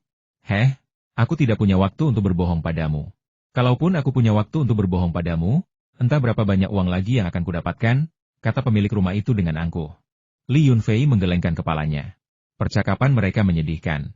Seperti ayam jantan, apa gunanya memamerkan kekayaan mereka yang sedikit di depan wanita yang mereka sukai? Tidak heran mereka tidak berhasil memenangkan hati Sui Xian'er bersama-sama. Pendekatan mereka salah. Jika mereka benar-benar ingin memamerkan kekayaan mereka harus menghabiskan setidaknya ratusan juta, bukan? Namun, ada satu hal yang menurut Li Yunfei perlu ia ingatkan kepada Li Yunchong, ikat pinggang berhiaskan berlian yang melingkari pinggangnya itu asli. Sebuah Hermes senilai lebih dari 200.000 yuan. Awalnya itu adalah hadiah dari Chu Yingtai. Tetapi ikat pinggang yang dikenakannya dipilih sendiri oleh istrinya, Yang Yunu. Sebagus atau semahal apapun ikat pinggang lainnya, ia tidak akan menggantinya. Saat itu, kebetulan sedang berlangsung pembukaan pabrik obat ular, jadi ia dengan santai menyarankan untuk memberikannya kepada Li Qichun sebagai hadiah. Karena tak tahan mendengarkan lebih lama lagi, Li Yunfei hendak pergi ketika ia melihat sutradara dan Li Qichun keluar dari hotel bangunan bambu itu. Keduanya mengobrol dan tertawa, tampaknya sedang menikmati percakapan yang sangat menyenangkan. Tunggu sebentar, Direktur Ruan, saya mempercayakan iklan bisa ular ini kepada Anda. Setelah rencana pengambilan gambar siap, kirimkan ke kantor saya, dan saya akan segera mengadakan rapat untuk membahasnya. Jika memungkinkan, pendanaan akan segera tersedia. Pakaian Li Qichun sudah memancarkan aura pengusaha kota kecil, dan tawar yangnya menumbuhkan kepercayaan. Tuan Li, tenang saja, saya pasti akan mengurusnya. Oh, bukankah ini putra Anda, Li Yunchong? Mengapa dia duduk di pintu sambil berbicara? Jika dia datang bersama Anda, Tuan Li, dia seharusnya masuk dan berbicara bersama. Saya sangat mengenal putra Anda, Tuan Li. Dia telah memainkan banyak peran kecil di serial web saya. Sebelum Li Qichun sempat bereaksi, Direktur Ruan bergegas menghampiri dengan antusias, meraih tangan Li Yunchong, dan berkata dengan bersemangat, Tuan Muda Chong, Anda merahasiakan ini dari saya begitu lama. Saya tidak pernah menyangka bahwa seseorang sekaya Anda akan mengesampingkan status Anda untuk melakukan pekerjaan serabutan di kru saya dan bahkan memberi saya peran tambahan secara cuma-cuma. Saya benar-benar malu. Saya tidak tahu sebelumnya. Tetapi sekarang saya tahu, mohon terima permintaan maaf saya. Saya akan mentraktir Anda makan malam di King Heju malam ini. Mohon beri saya kehormatan untuk bergabung dengan saya. Li Yunchong merasa tersanjung. Ia melirik sutradara dan kemudian ayahnya di sampingnya. Seolah mengerti sesuatu, tetapi tetap berkata, Ah, sutradara Ruan, Anda yakin Anda baik-baik saja? Saya bukan orang kaya raya. Saya hanya seorang polisi dengan gaji bulanan tidak lebih dari 2.000 yuan. Jika saya benar-benar kaya, saya tidak akan diejek oleh tokoh utama Anda. Ia mengatakan bahwa ikat pinggangnya lebih mahal daripada semua pakaian saya dan bayarannya untuk satu episode lebih besar daripada gaji tahunan saya. Hah? Benarkah begitu? Mendengar itu, Direktur Ruan segera berbalik dan menatap pemilik rumah dengan marah. Berteriak, Tuan Muda, apa yang terjadi di sini? Apakah Anda tahu siapa yang Anda ejek? Li Yunchong adalah tuan muda dari pabrik obat ular Qinglong. Gaji Anda 20.000 hingga 30.000 yuan per episode itu tidak ada apa-apanya. Pabrik obat ularnya telah bernilai lebih dari 500 hingga 600 juta yuan sejak awal berdirinya. Sekarang bisnisnya sedang berkembang pesat, nilainya sudah jelas. Bahkan Tuan Chu Yingtai, orang terkaya di Asia Tenggara, adalah pemegang sahamnya. Apakah Anda mengerti? Berapa harga ikat pinggang buaya Dior Anda? 50.000? 60.000? Buka mata Anda dan lihat. Merek apa ikat pinggang yang dikenakan Tuan Muda Chong? Itu adalah seri Hermes bertabur berlian edisi terbatas. Harganya lebih dari 200.000 yuan. Saya melihatnya 3 kali di butik Beijing, tetapi saya tidak tega membelinya. Kata-kata itu membuat Li Yunchong sendiri terkejut. Benarkah keluarganya sekaya itu? Mengapa begitu sulit baginya untuk menambah uang sepeser pun setiap bulannya?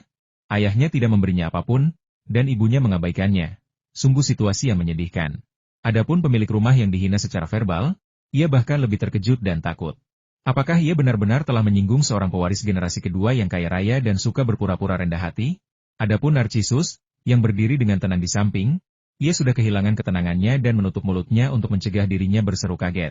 Ketika ia menatap Li Yunchong lagi, sesuatu tampak telah berubah di mata indahnya. Sutradara Ruan merasa perlu memperbaiki hubungannya dengan Li Yunchong dan menebus hubungan yang telah ia abaikan sebelumnya.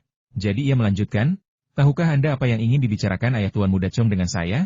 Ini tentang pembuatan iklan. Investasi awalnya lebih dari 2 juta, dan total investasinya mungkin melebihi 10 juta. Dia tuan muda dari pabrik obat ular naga hijau? Ini ayahnya? Bagaimana mungkin? Keluarganya sangat kaya. Mengapa dia berpakaian lusuh setiap hari? Pemilik rumah itu masih tidak percaya bahwa pecundang malang yang selama ini ia pandang rendah sebenarnya adalah generasi kedua yang kaya raya, dan bahkan mungkin menjadi generasi kedua yang super kaya, dan sebenarnya memiliki hubungan dengan Chu Yingtai, orang terkaya di Asia Tenggara. Hehe. Aku hanya ingin tidak terlalu menonjol, kata Liun Chong tanpa malu-malu, sambil diam-diam melirik Sui Xian'er. Narcissus, yang biasanya tidak terlibat dalam perselisihan atau mudah memihak, tiba-tiba berkata, lebih baik bersikap rendah hati. Itulah yang membuat seseorang berbudaya. Li Yunfei, yang mengamati keributan dari pinggir lapangan, diam-diam merasa senang dan hendak pergi untuk membantu ketika ia menerima telepon dari Tao Datan, Direktur Kantor Manajemen Khusus. Tao mengatakan bahwa mereka akan memimpin sekelompok orang keluar dari pegunungan dalam beberapa hari, dan lingkungan di pegunungan terlalu keras. Ia meminta Li Yunfei untuk membantu menyiapkan obat ular, yang ingin ia buat sendiri, bukan produk komersial dari pabrik. Li Yunfei mengatakan tidak ada masalah, tetapi dia menyatakan keraguan tentang situasi di pegunungan. Itu hanyalah beberapa ular, serangga, dan binatang buas bermutasi yang disebabkan oleh radiasi meteorit matahari. Berapa banyak jumlahnya? Bagaimana mungkin bahkan orang-orang dari departemen khusus ini tidak mampu menanganinya? Namun, beberapa lolongan serigala sepertinya berasal dari hutan di kaki gunung, yang mengingatkan Li Yunfei pada kejadian ini. Gua bawah tanah telah membuka jalan keluar, dan beberapa binatang buas yang sudah langka muncul di pegunungan yang dalam, menambah bahaya yang tidak diketahui di hutan misterius ini. Saat memasuki klinik, kakek Li Chunqiu tampak sudah tahu cucunya akan datang dan sudah menunggunya di halaman. Li Chunqiu merasa perlu membahas beberapa masalah yang terjadi saat makan siang sebelumnya dengan cucunya, untuk mempersiapkan diri menghadapi krisis di masa mendatang. Sebenarnya, Li Chunqiu sepenuhnya mempercayai cucunya, Li Yunfei. Jika tidak, dia tidak akan pernah mempertanyakan rahasianya. Sebagai praktisi pengobatan tradisional Tiongkok, pengetahuannya tentang ramuan herbal jauh melampaui orang biasa. Ketika pertama kali mencicipi air mata air spasial itu, dia tahu itu bukan air biasa. Dia hanya percaya pada Li Yunfei ketika dia mengatakan itu adalah air mineral asing. Hanya ketika ia hampir mencapai terobosan barulah ia meminta sejumlah besar air mata air spasial kepada Li Yunfei, karena percaya bahwa air mata air spasial itu adalah cairan sumsum giok yang tercatat dalam kitab suci Taoisme. Ramuan sumsum giok adalah ramuan legendaris di dunia bela diri, sangat langka dan sangat dicari. Dia tidak akan mengungkapkan sedikit pun rahasianya jika bukan karena persahabatannya seumur hidup dengan Sandaki. Adapun ramuan spiritual berusia seabad, meskipun langka, ramuan ini tidak jarang ditemukan di beberapa sekte besar dengan sejarah 1000 tahun. Ramuan ini berharga, dan jumlah serta varietasnya juga cukup banyak. Para kultivator dapat menggunakan ramuan spiritual untuk memperkuat kekuatan mereka dan meningkatkan tingkat kultivasi mereka.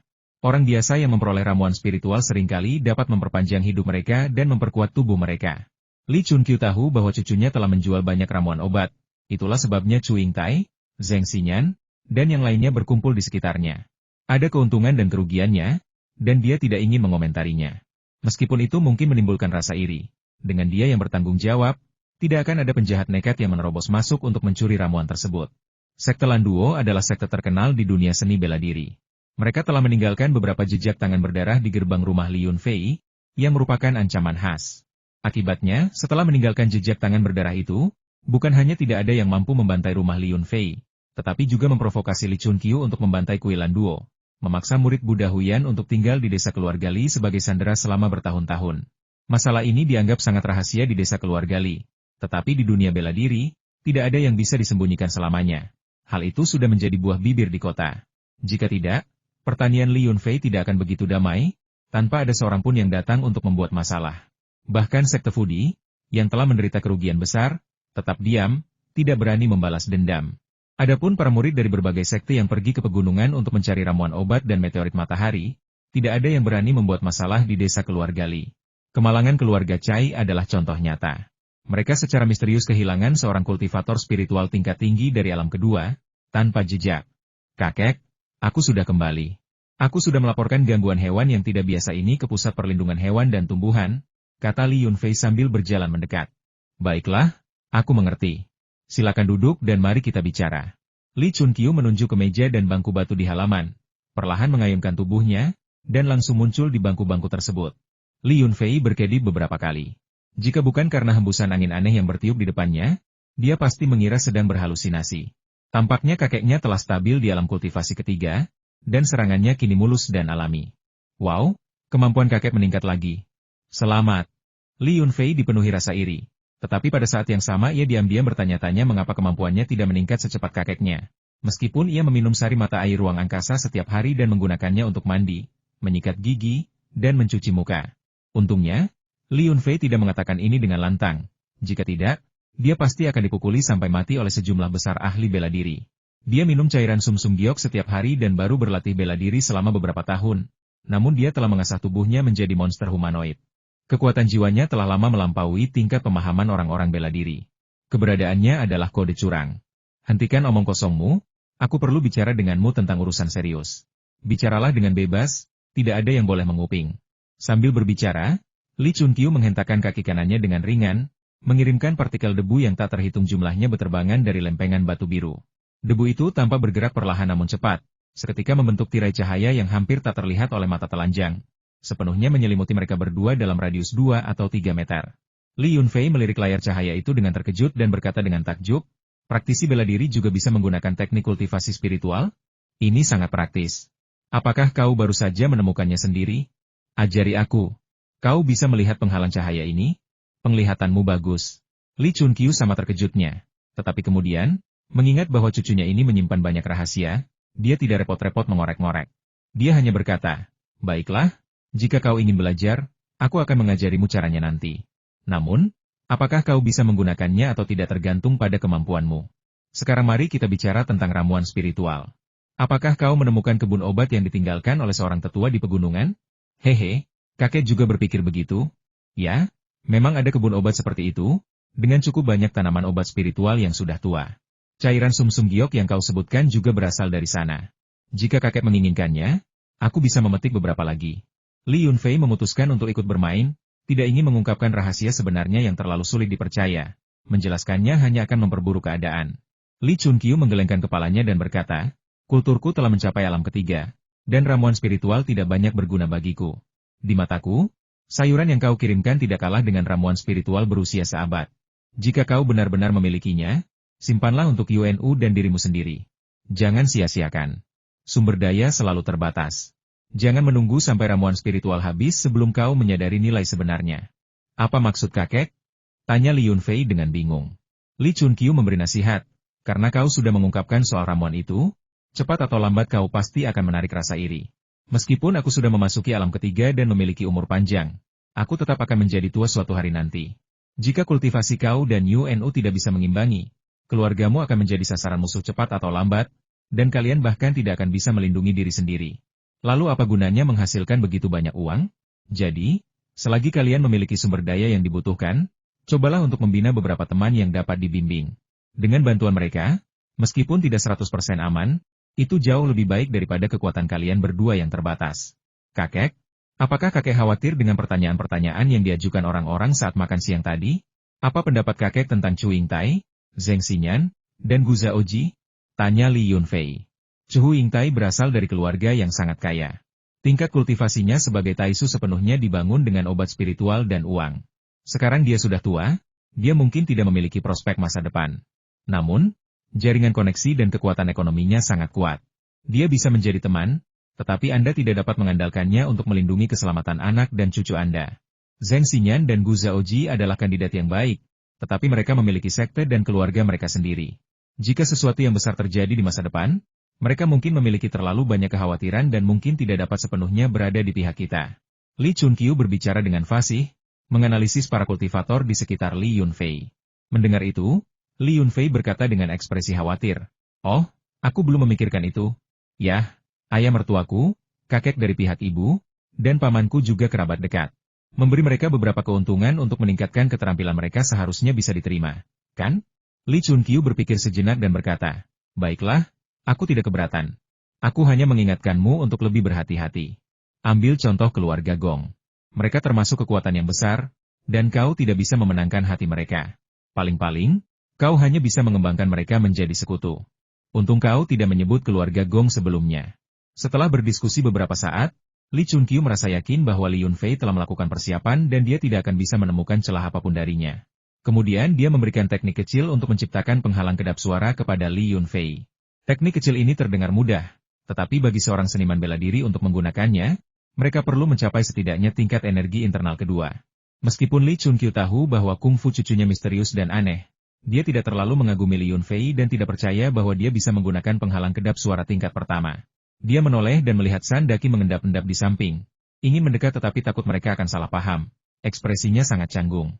Li Chunqiu mengedipkan mata pada Li Yunfei, menyingkirkan penghalang kedap suara, dan memanggil Sandaki. menanyakan apa yang terjadi. Namun, Sandaki datang khusus untuk meminta maaf kepada Li Yunfei, mengatakan bahwa setelah minum-minum di siang hari, dia tidak berpikir panjang dan ikut membuat keributan bersama Gong Xinghe, hampir membongkar rahasianya, yang seharusnya tidak dia lakukan. Li Yunfei tertawa dan menerima permintaan maaf Sandaki. Mereka sudah saling mengenal begitu lama, dan dia jarang meminta maaf. Sepertinya dia benar-benar merasa bersalah. Li Yunfei hanya memberinya sebotol sari air mata air spasial. Tetapi Sandaki percaya bahwa itu adalah cairan sumsum giok, kunci emas untuk memasuki alam ketiga, dan dermawan terbesarnya dalam hidup ini. Setelah semuanya terungkap, itu bukan masalah besar, dan Li Yunfei tidak peduli dengan pertanyaan mereka yang hampir seperti bercanda tentang pengungkapan rahasianya. Tepat saat itu, tanah di bawah kakinya bergetar lagi, tetapi jauh lebih lemah daripada yang terjadi malam sebelumnya. Itu mungkin gempa susulan. Terlepas dari apakah itu gempa susulan atau bukan, semua orang bergegas keluar rumah untuk menghindari gempa. Saat itu sudah malam, dan semua orang berlari keluar dengan cepat. Melihat bahwa tidak ada hal serius yang terjadi, mereka berkumpul dalam kelompok-kelompok kecil dengan tetangga mereka untuk mengobrol, karena tidak ingin kembali ke dalam rumah. Para pemimpin kota datang untuk memeriksa daerah tersebut hari ini, dan hal itu juga dilaporkan di berita. Mereka mengatakan itu adalah gempa bumi kecil, dan setelah kerak bumi melepaskan tekanan, akan stabil, dan tidak akan ada gempa bumi besar dalam waktu dekat. Meskipun para ahli mengatakan demikian, semua orang masih khawatir, dan mereka bergegas keluar dari rumah mereka pada gangguan sekecil apapun. Dari pegunungan dan ladang di tepi barat sungai Siandai, lolongan binatang liar terdengar lagi. Beberapa pemburu, yang berani, memutuskan untuk turun ke kaki gunung untuk memeriksa situasi sebelum gelap, agar terhindar dari serangan binatang liar di malam hari. Li Yunfei awalnya ingin pergi menemui adiknya, tetapi teleponnya berdering. Itu istrinya, Yang Yunu, yang menelepon untuk memberitahu bahwa adik laki-lakinya, Yang Yulong, telah kembali dari kota dengan surat penerimaan kuliahnya. Dia diterima di universitas ternama di ibu kota provinsi dan dengan gembira mencari teman untuk minum. Dia menyuruh Li Yunfei untuk segera pulang dan minum bersama adiknya. Biasanya, surat pemberitahuan penerimaan siswa baru dikirim langsung ke rumah-rumah. Namun, telah terjadi beberapa insiden hilangnya surat pemberitahuan di desa-desa pegunungan, yang menimbulkan kehebohan dan menyebabkan pemecatan beberapa orang yang bertanggung jawab. Sejak itu, di beberapa daerah dengan transportasi yang kurang memadai, sekolah telah mengambil alih pengumpulan surat pemberitahuan tersebut. Li Yunfei cukup terkejut. Dia tidak pernah menyangka bahwa saudara iparnya, yang selalu menjadi pembuat onar dan playboy, akan benar-benar bekerja keras di semester terakhirnya dan masuk ke universitas ternama. Ini jelas sesuatu yang patut dirayakan. Ketika Li Yunfei kembali ke ladang, ia melihat saudara iparnya, Yang Yulong, keluar dari kebun sayur. Yang Yulong membawa seikat okra dan dengan gembira berseru, "Kakak ipar, aku tidak tahu kau menanam okra di kebunmu. Ini tonik ginjal. Aku sangat membutuhkannya sekarang. Sebelum sekolah dimulai, aku masih bisa membuat pacarku terkesan. Jika aku tahu ladangmu menanam ini, aku pasti akan lebih sering datang untuk makan." Kepribadian anak ini yang tak tahu malu, entah dari siapa dia mewarisinya, telah merusak kesehatannya di usia yang begitu muda. Dia tidak pernah serius berlatih kungfu keluarga yang, dan bahkan jika dia ingin mempelajarinya sekarang, dia telah kehilangan masa keemasannya. Daun bawang yang tumbuh di gunung tampaknya bahkan lebih efektif. Terutama bunga bawangnya, cukup diasamkan dengan garam, dilumuri minyak wijen dan minyak cabai, dan Anda bisa langsung memakannya. Rasa dan manfaatnya tak terlupakan. Dulu saya punya klien besar yang memberi saya banyak hadiah agar saya menanam lebih banyak daun bawang. Li Yunfei menatap saudara iparnya dan bercanda sambil menyeringai. Yang Yulong, sang ipar, tampak terobsesi dengan okra, sama sekali tidak tertarik pada kucai atau sayuran sejenisnya. Setelah berlari masuk rumah, dia mulai berteriak dan menuntut agar kedua kakak perempuannya memasak untuknya. Namun, Li Yunfei ragu sejenak sebelum menuju ke halaman rumah bambu di sebelahnya. Yang Yunu sedang hamil besar dan tidak tahan dengan bau minyak. Dia tidak keberatan membantu di dapur, tetapi akan terlalu berat jika memintanya untuk memasak. Yang Yu dia sibuk di kilang anggur sepanjang hari. Dia pikir tidak akan banyak pekerjaan, tetapi peningkatan bisnis yang tiba-tiba membuatnya senang sekaligus khawatir. Dia kelelahan dan bahkan tidak ingin memasak untuk orang lain. Sekalipun seseorang memasak sesuatu dan membawanya kepadanya, dia terlalu malas untuk mengambil sumpitnya. "Aku tamu. Aku baru saja menerima surat penerimaan hari ini dan diterima di universitas ternama. Kalian berjanji akan memberiku hadiah, jadi kenapa kalian bahkan tidak memberiku makan enak?" Yang Yulong tampak tidak memiliki sopan santun dan keras kepala. Dia bersikeras mendapatkan apa yang telah disepakati sebelumnya, tanpa mempedulikan perasaan kedua kakak perempuannya. "Aku berjanji akan membelikanmu laptop baru, dan aku pasti akan menepati janjiku. Tapi aku tidak bisa memasak sekarang, Yudi. Kenapa kau tidak membantuku dan memasak beberapa hidangan untuk adikmu?" kata Yang Yunu dengan ekspresi khawatir, Perutnya membuncit. Aku juga lelah. Aku sudah menghirup aroma alkohol seharian, dan aku sendiri hampir mabuk karenanya. Bagaimana aku bisa punya energi untuk memasak? Hah? Bukankah aku baru saja mendengar suara kakak iparku? Di mana dia? Yang Yudie meringkuk di sudut sofa seperti kucing malas, tidak bergerak sama sekali. Suaranya lemah dan lesu. Yang Yulong sepertinya mendengar sesuatu dan berkata dengan penuh misteri. Kakak iparku berjalan ke pintu, lalu berbalik dan pergi ke rumah bambu di sebelah. Apakah disitulah selingkuhannya tinggal? Yang ada gadis asingnya yang sangat cantik itu? Yang Yudie menjawab dengan tajam, ini bukan urusanmu, jangan bicara omong kosong. Selir apa? Dia hanya ibu dari anak perempuan, atau mantan pacar, atau selingkuhan. Kakak iparku sudah memberitahu adikku bahwa dia hanya punya satu istri, dan sama sekali tidak ada perbedaan antara istri pertama dan selir. Sekumpulan burung unta yang mengubur kepala mereka di pasir, bukankah mereka semua sama saja? Lupakan saja, aku tidak akan bicara lagi denganmu. Aku akan memanggil kakak iparku kembali untuk memasak, dan juga untuk menemui wanita cantik blasteran asing itu. Tapi, apa sebutan yang tepat untuk selingkuhan kakak iparku? Yang Yulong hendak berlari keluar pintu ketika tiba-tiba berhenti, tampak gelisah, dan bertanya kepada kedua kakak perempuannya. Pergi sana. Berani-beraninya kau mempermalukan aku? Aku akan menelepon ibu dan ayah sekarang juga dan menyuruh mereka tetap di halaman dan jangan pergi kemanapun. Yang Yudie memiliki temperamen buruk. Meskipun keluarganya biasanya memanjakan adik laki-lakinya, dia tetap akan mendisiplinkannya ketika dia marah. Yang Yulong menjulurkan lidahnya karena ketakutan dan berkata dengan pasrah, aku hanya bilang, aku sebenarnya tidak akan pergi. Kenapa kamu begitu gugup? Kakak bahkan belum mengatakan apa-apa. Oke, kakak, jangan menatapku tajam. Tidak bisakah aku bermain di halaman sendirian saja? Ketika Li Yunfei tiba di gerbang villa, dia hanya menggunakan indera ilahinya untuk mengamati siapa yang ada di dalam. Tanpa diduga, Michelle sudah kembali. Karena khawatir dia tidak akan mampu merawat putrinya, Chloe, dengan baik selama gempa bumi, dia berbalik dan pergi ke halaman rumah bambu di sebelahnya untuk menanyakan situasi. Tanpa diduga, ibunya, Chen Xiuzi, berada di rumah Michelle, membantunya menyiapkan makan malam. Ayahnya, Li Chengwen, sedang bermain dengan Chloe. Dengan kehadiran mereka, Li Yunfei tidak perlu khawatir. Setelah mengajukan beberapa pertanyaan, ia buru-buru pulang. Begitu ia memasuki halaman, dua anjing pemburu menggonggong dengan liar ke arah saudara iparnya, Yang Yulong. Ia tidak tahu apa yang telah ia lakukan sehingga menyinggung Jinbi dan Tongbi. Kedua anjing itu memperlihatkan taring mereka dan hendak menerkam. Jika mereka tidak cukup cerdas untuk mengetahui bahwa ia adalah tamu, mereka mungkin sudah menjatuhkannya ke tanah. Dua anak anjing kecil, berwarna kuning keemasan seperti dua bola benang, merengek dan menjulurkan kepala mereka keluar dari kandang. Mereka baru saja membuka mata dan masih belum stabil berdiri, terhuyung-huyung saat mengendus aroma dan bergerak mendekat ke koin emas itu. Karena tidak ada pilihan lain, Jinbi terpaksa menghentikan sementara serangannya terhadap Yang Yulong, menundukkan kepala, membawa kedua anaknya kembali ke sarang, lalu keluar lagi. Kakak ipar, syukurlah kau sudah kembali. Kau harus mengendalikan anjing-anjingmu. Mereka sangat ganas. Apa mereka tidak mengenali tamu? Kenapa mereka menggonggong? Jika mereka terus menggonggong, bunuh saja dan makan. Kita sudah lama tidak makan sup daging anjing. Kita sangat menginginkan daging. Yang Yulong ketakutan, kakinya gemetaran. Padahal kau tahu betul bahwa kau tidak seharusnya mengganggu induk anjing yang melindungi anak-anaknya, kau tetap bersikeras mendekatinya.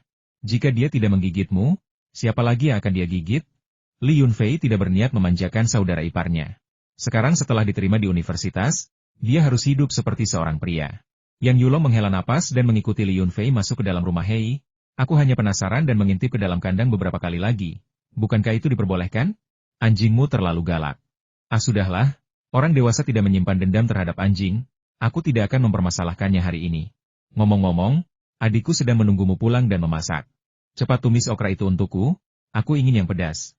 Baiklah, aku akan mencuci tangan dan mulai memasak, kata Li Yunfei, pandangannya dengan cepat menyapu istri dan iparnya. Melihat mereka tampaknya tidak bertingkah aneh, dia menghela napas lega. Lagi pula, Michelle telah mengobrol dengan istrinya di sini ketika dia pergi siang itu, dan dia khawatir mereka mungkin telah mengembangkan semacam hubungan romantis. Pertama, dia bertanya kepada istri dan iparnya apa yang ingin mereka makan. Baru setelah mereka memesan, dia bisa mengurus iparnya. Lalu kenapa kalau kau masuk universitas? Tidak ada yang perlu dibanggakan, pikir Li Yunfei. Aku bahkan tidak berani menyombongkan diri setelah lulus dari universitas. Universitas itu seperti wanita, kau baru tahu bagaimana rasanya setelah mengalaminya. Sebelum pergi, kau mungkin gugup dan bersemangat, tetapi setelah berada di sana, kau menyadari betapa merepotkannya. Okra, juga dikenal sebagai Lady S. Finger, dipuji sebagai raja sayuran dan sangat bergizi. Polo mudanya mengandung banyak cairan kental dengan aroma khas. Cairan ini mengandung pektin, galaktomanan, dan arabinogalaktan, di antara yang lainnya. Pektinnya adalah serat larut, yang sangat dihargai dalam konsep kesehatan modern. Konsumsi secara teratur diyakini bermanfaat bagi lambung dan usus, serta untuk menyeimbangkan yin dan yang. Tentu saja, ketenarannya menyebar dengan cepat di Tiongkok karena efek afrodisiaknya, sehingga mendapat julukan Viagra nabati. Mengesampingkan efek plasebo, ia mengandung protein, vitamin, mineral, kalium, kalsium, zat besi, seng, dan unsur-unsur lainnya yang melimpah. Setelah melengkapi tubuh dengan nutrisi ini, sulit untuk tidak mengalami peningkatan vitalitas. Tidak hanya efektif untuk pria, tetapi wanita juga mengalami efek positif. Saat mencuci, taburkan 1 sendok makan garam halus, gosok dengan kuat menggunakan kedua tangan untuk menghilangkan bulu-bulu halus pada kulit okra, lalu bilas dengan air, dan okra akan langsung bersih, berwarna hijau cerah, dan menarik. Selanjutnya, rebus air dalam panci, masukkan okra yang sudah dibersihkan, dan rebus sebentar selama 2 menit. Untuk mencegah hilangnya nutrisi, Anda bisa menambahkan beberapa tetes minyak sayur ke dalam panci. Setelah kulitnya berubah warna menjadi lebih gelap, kupas, bilas dengan air dingin, biarkan dingin, lalu potong menjadi potongan berbentuk belah ketupat. Bisa digunakan dalam masakan dingin atau tumisan. Karena saudara iparnya, Yang Yulong, menginginkan okra tumis pedas, Li Yunfei langsung setuju. Setelah memanaskan wajan, ia mengambil segenggam cabai merah dan sejumput lada sichuan, menumisnya hingga harum. Kemudian ia menambahkan okra yang telah dicincang, menumisnya dengan cepat, menaburkan sesendok garam, menuangkan sedikit kecap asin, dan menyajikannya. Li Yunfei juga cukup menyukai okra. Bukan karena alasan lain selain karena dia menyukai tekstur sayuran ini renyah, lembut, dan dengan aroma yang unik. Meskipun dia menumis sepiring besar okra, dia khawatir itu tidak akan cukup. Jadi dia menggunakan sisanya untuk membuat salad dingin. Menyajikannya dengan 2 cara, masing-masing dengan cita rasa yang berbeda. Karena kami kedatangan tamu, kami tidak bisa melewatkan hidangan daging. Jadi kami menyiapkan ayam pedas, sepiring belut rebus, semur babi hutan dengan kentang, dan sepanci sup kura-kura. Ditambah beberapa acar sayuran untuk disantap bersama nasi. Makan malam kami pun lengkap. Kakak ipar saya, yang tadinya meringkuk di sofa pura-pura mati, tiba-tiba tersentak dan bergegas menghampiri begitu makanan disajikan. Tanpa mencuci tangannya pun, dia mengambil sepotong telur dan memasukkannya ke mulutnya. Dia makan dengan lahap, mulutnya meneteskan minyak, dan masih sempat berbicara, memuji rasanya yang lezat, mengatakan bahwa itu benar-benar layak untuk ayam kampung berbulu hitam mereka aromanya sangat harum. Jangan sentuh okra saya akan ambil piring ini. Kakak ipar itu melempar remote control dan dengan cepat mengambil tempat yang bagus. Mengabaikan orang lain, dia mulai makan dalam diam, tak lupa berteriak, ada anggur? Saya sudah masuk universitas, jadi sekarang saya bisa minum sepuasnya. Kakak ipar, kamu harus membawa anggur tua. Jangan coba-coba menipu saya dengan botol-botol baru yang dikemas secara komersial. Saya bisa merasakan perbedaannya sekarang. Bahkan Wu Liangye dan Mou Tai pun tak bisa dibandingkan dengan anggur tuamu. Yang Yunu melirik Li Yunfei dengan nada meminta maaf dan membantu menyiapkan mangkuk, sumpit, dan sendok. Adik laki-lakinya dimanjakan oleh orang tuanya. Dia bertanya-tanya masalah apa yang akan ditimbulkannya ketika kuliah nanti. Li Yunfei tersenyum acuh tak acuh, mengambil barang-barang dari tangan istrinya, dan menyuruhnya duduk dan makan dulu. Sementara dia akan menyiapkan makanan sendiri. Selama kau bisa minum, minumlah sebanyak yang kau mau. Aku punya kilang anggur, bagaimana mungkin aku kekurangan anggurmu? Setelah mengatakan itu, Li Yunfei membuka guci besar anggur tua yang belum habis diminumnya siang itu dan menuangkannya ke dalam dispenser anggur besar, yang berisi 2,5 jin penuh. Sebagus apapun anggurnya, jika kadar alkoholnya tinggi, tetap saja akan membuat mabuk. Li Yunfei tahu toleransi alkohol saudara iparnya. 1/2 jin tidak banyak, tetapi 1 jin akan membuatnya muntah di mana-mana. Anggur dalam teko itu cukup untuk mereka berdua. Sebelum mereka mulai minum, Yang Yunu menasihati, 2 hari terakhir ini terjadi gempa bumi. Jadi kalian semua jangan minum terlalu banyak. Jika kalian mabuk, kalian bisa terkubur di bawah rumah dan tidak ada yang akan tahu. Ceka, Kak, tidak bisakah kau mengatakan sesuatu yang baik? Anggur ini sangat enak, bagaimana mungkin aku mabuk? Kata Yang Yulong dengan acuh tak acuh, mengangkat gelasnya ke arah Li Yunfei dan berkata, Kakak ipar, abaikan saja dia. Apa yang wanita tahu? Ayo kita minum, para pria. Li Yunfei tersenyum dan mengabaikan pertengkaran verbal antara kakak beradik itu. Mereka percaya bahwa bertengkar dan tertawa adalah hal yang membuat hidup menarik. Setelah menghabiskan minuman mereka, keduanya mulai makan. Kemampuan memasak Li Yunfei semakin hari semakin baik. Dia memiliki indera penciuman yang tajam dan cara unik dalam mengontrol panas dan menambahkan bahan-bahan. Dia selalu bisa memasak dengan sempurna, tanpa menambah atau mengurangi bahan apapun. Tekstur okra yang segar dan renyah, dipadukan dengan aroma cabai dan lada Sichuan yang menggugah selera, menciptakan sensasi seperti kobaran api di mulut. Saat ditelan, rasanya berubah menjadi gelombang energi hangat yang sungguh tak tertahankan. Kedua wanita itu, khawatir tenggorokannya sakit, memakan salad okra, yang membuat mereka kenyang. Dengan sayuran premium dari pertanian dan Chef Li Yunfei, hidangan-hidangan itu pasti terasa enak. Semua orang sedang menikmati makan mereka ketika Li Yunfei menerima pesan singkat di ponselnya.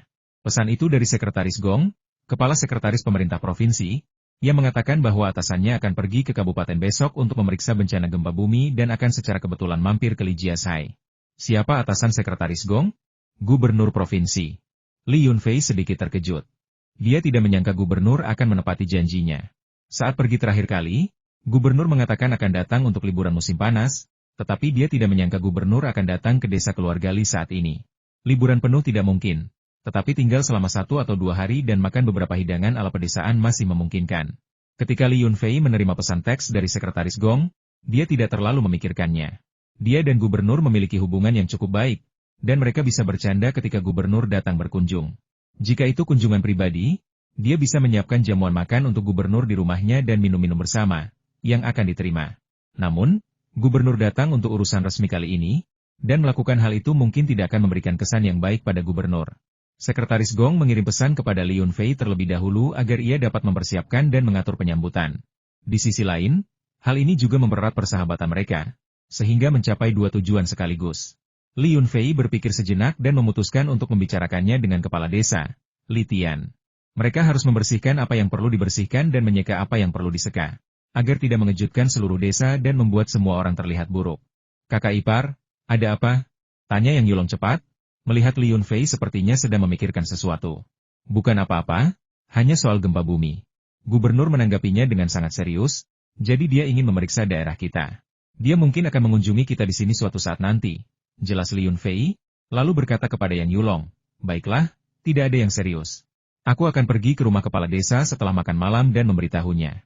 Gubernur akan datang untuk memeriksa desa keluarga Li? Yang Yulong terkejut mendengar ucapan Li Yunfei.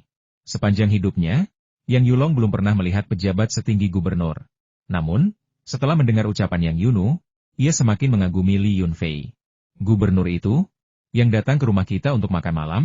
Yang Yunu terlalu awam tentang birokrasi dan selalu berpikir bahwa ada banyak gubernur dan mereka sering diganti. Dia tidak yakin berapa banyak tokoh penting yang dikenal suaminya. Apa? Kalian bahkan makan bersama? Apa kau dan gubernur sangat dekat? Yang Yulong sangat terkejut dengan ucapan adiknya sehingga ia menjatuhkan sumpitnya di atas meja. Yang Yulong menatap Li Yunfei dan mendapati bahwa Li Yunfei sangat tenang, seolah-olah mengenal gubernur bukanlah hal yang penting. Yang Yulong tahu bahwa saudara iparnya sudah cukup tua, pandai menghasilkan uang, dan memiliki banyak koneksi. Tetapi Yang Yulong belum pernah mendengar hal spesifik tentang Li Yunfei. Keluarganya, termasuk Yang Yunu, tidak pernah memberitahu Yang Yulong banyak hal tentang Li Yunfei. Lagi pula, pikiran Yang Yulong sebenarnya tidak tertuju pada Li Yunfei sejak awal. Dia hanya berpikir Li Yunfei pandai menghasilkan uang. Tetapi makan malam keluarga hari ini membuat Yang Yulong mengevaluasi kembali Li Yunfei kakak ipar. Aku tiba-tiba menyadari bahwa kau benar-benar luar biasa. Tidak apa-apa, aku cukup beruntung bertemu beberapa orang berpengaruh. Tapi bagaimanapun juga, aku hanyalah seorang petani kecil. Aku tidak bisa dibandingkan dengan orang-orang penting itu. Setelah dipuji oleh saudara iparnya, Yang Yulong, Li Yunfei berkata tidak apa-apa tetapi di dalam hatinya ia masih sangat bangga. Siapa sangka Yang Yulong tiba-tiba mengubah nada bicaranya dan kembali melontarkan kata-kata tajamnya. Dia mengangkat gelasnya untuk bersulang dengan Li Yunfei, tetapi sebelum dia menyesapnya, dia berkata, kakak ipar, bagaimana kalau aku bolos kuliah dan ikut denganmu? Aku bisa bertemu orang-orang penting, dan mungkin aku bahkan bisa menikahi 2 istri. Aku. Hei, kak, kenapa kau memukulku? Kau pantas mendapatkannya. Aku akan menghajarmu karena bicara omong kosong. Yang Yudie memukul kepala Yang Yulong. Orang ini tidak bisa bicara. Kau harus memperbaikinya dengan benar saat kau kembali nanti. Yang Yunu mengangguk dan berkata kepada Yang Yudie, ya, jika mulut adikku terus seperti ini, cepat atau lambat dia akan menjadi ancaman. Yudie, selagi ibu dan ayah tidak ada, bantu ibu memberinya pelajaran. Saudari, aku salah. Yang Yulong kehilangan selera minumnya. Dia melirik kakak iparnya, Li Yunfei, berharap kakak iparnya akan mengucapkan beberapa kata baik untuknya. Tetapi ketika dia melihat Li Yunfei menatapnya dengan senyum jahat, dia tahu bahwa dia akan celaka hari ini. Melihat keadaan tidak berjalan baik, Yang Yulong segera mencoba menyelinap pergi sambil berkata, "Kak, aku sudah kenyang, aku pergi sekarang." "Kakak ipar, kenapa kau jalan cepat sekali?" Li Yunfei meraih lengan Yang Yulong dan berkata sambil tersenyum, "Aku sedang di rumah kakak iparku hari ini, dan dia sedang dalam suasana hati yang baik. Dia pasti ingin minum-minum bersamamu. Ayo, kita lanjutkan." Yang Yulong ingin pergi, tetapi menyadari bahwa ia bahkan tidak bisa menggerakkan kakinya. Ia ingin meminta bantuan kedua kakak perempuannya, tetapi mereka tanpa acuh tak acuh. Yang Yulong tahu bahwa hari ini ia akan celaka. Jadi ia berhenti berbicara dan terus minum. Pada titik ini, ia berpikir lebih baik mabuk dan meninggalkan tempat bermasalah ini secepat mungkin. Namun, setelah ditegur oleh Li Yunfei, Yang Yulong berhenti banyak bicara omong kosong, yang merupakan peningkatan yang baik. Benar saja, Yang Yulong langsung mabuk, dan Yang Yudi melihat bahwa dia juga akan mabuk. Bagaimanapun juga, dia adalah adik laki-lakinya sendiri. Yang Yulong sangat mabuk sehingga ia benar-benar tidak berdaya dan tidak mampu pergi. Li Yunfei melemparkannya ke kamar tamu, tempat Yang Yudie sedang merapikan meja. Yang Yunu telah selesai makan dan pergi beristirahat. Li Yunfei masih ada urusan yang harus diselesaikan, jadi dia memberitahu Yang Yudie dan bersiap untuk pergi. "Yudi, aku akan menemui kepala desa.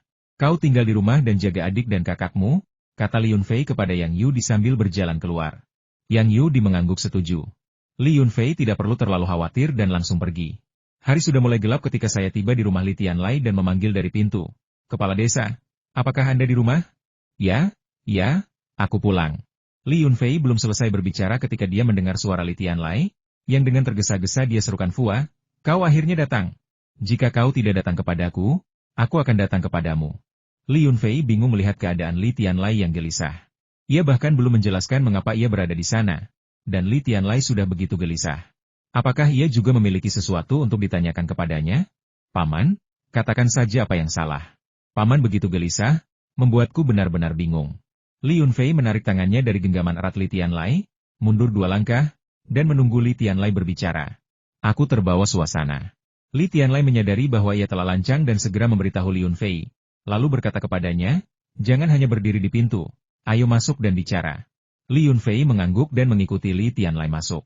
Tidak ada orang lain di ruang tamu kecuali Li Tianlai. Li Tianlai menyuruh Li Yunfei untuk merasa seperti di rumah sendiri, lalu menuangkan air untuknya sambil berkata, "Fua, sudahkah kau dengar? Gubernur provinsi akan datang untuk memeriksa desa keluarga Li kita. Dia akan datang besok. Menurutmu apa yang harus kita lakukan?" Li Tianlai jelas merasa gugup. Lagi pula, yang datang untuk inspeksi bukanlah bupati atau kepala desa, melainkan gubernur provinsi. Jika ini zaman kuno, pasti pejabat tinggi dari suatu wilayah yang datang untuk inspeksi. Bagaimana mungkin Li Tianlai tidak bersemangat? Li Yunfei tersenyum. Awalnya ia bermaksud membahas ini dengan Li Tian, tetapi ia tidak menyangka Li Tian akan mengetahuinya secepat ini. Li Yunfei berpikir bahwa ini mungkin sesuatu yang ada dalam sistem. Setiap kali seorang pemimpin melakukan kunjungan inspeksi, semuanya sudah diatur sebelumnya, dan kali ini pun tidak terkecuali. Mungkin keputusan itu bahkan belum selesai dibuat dalam rapat sebelum panggilan telepon yang tak terhitung jumlahnya sudah dilakukan. Sebenarnya, tidak ada apa-apa. Desa keluarga Li kita sekarang berkembang dengan sangat baik, tidak ada yang bisa mengkritiknya. Bukankah begitu, Paman Li? Li Yunfei menyanjung Li Tianlai secara halus. Keberhasilan desa keluarga Li pasti sebagian berkat usaha Li Tianlai. Besok kita harus lebih berhati-hati, menjaga kebersihan daerah, dan memastikan tidak ada yang membuat masalah. Li Tianlai mengangguk berulang kali setelah mendengarkan kata-kata Li Yunfei. Bukan rahasia lagi di desa keluarga Li bahwa Li Yunfei memiliki latar belakang yang kuat, dan mendengarkan Li Yunfei saat ini jelas merupakan hal yang tepat untuk dilakukan. "Paman, kurasa pemerintah kota atau kabupaten akan mengirim seseorang besok pagi untuk memandu pekerjaan dan memberitahumu tentang ini. Jangan khawatir, lihat saja bagaimana mereka mengaturnya." Li Yunfei berpikir sejenak. Karena Li Tianlai sudah tahu gubernur akan datang besok, mengapa dia harus mengingatkannya? Dia berkata kepada Li Tianlai, "Paman, aku juga datang untuk memberitahumu tentang ini. Sekarang setelah kau tahu, aku akan pulang dulu. Aku punya banyak hal yang harus diurus di rumah." Setelah meninggalkan rumah Li Tianlai, Li Yunfei tidak langsung pulang. Sebaliknya, ia pergi ke pertanian dan peternakan lainnya untuk memberi instruksi kepada orang-orang yang bertugas malam. Pertama, ia menyuruh mereka berhati-hati di malam hari, waspada terhadap gempa susulan.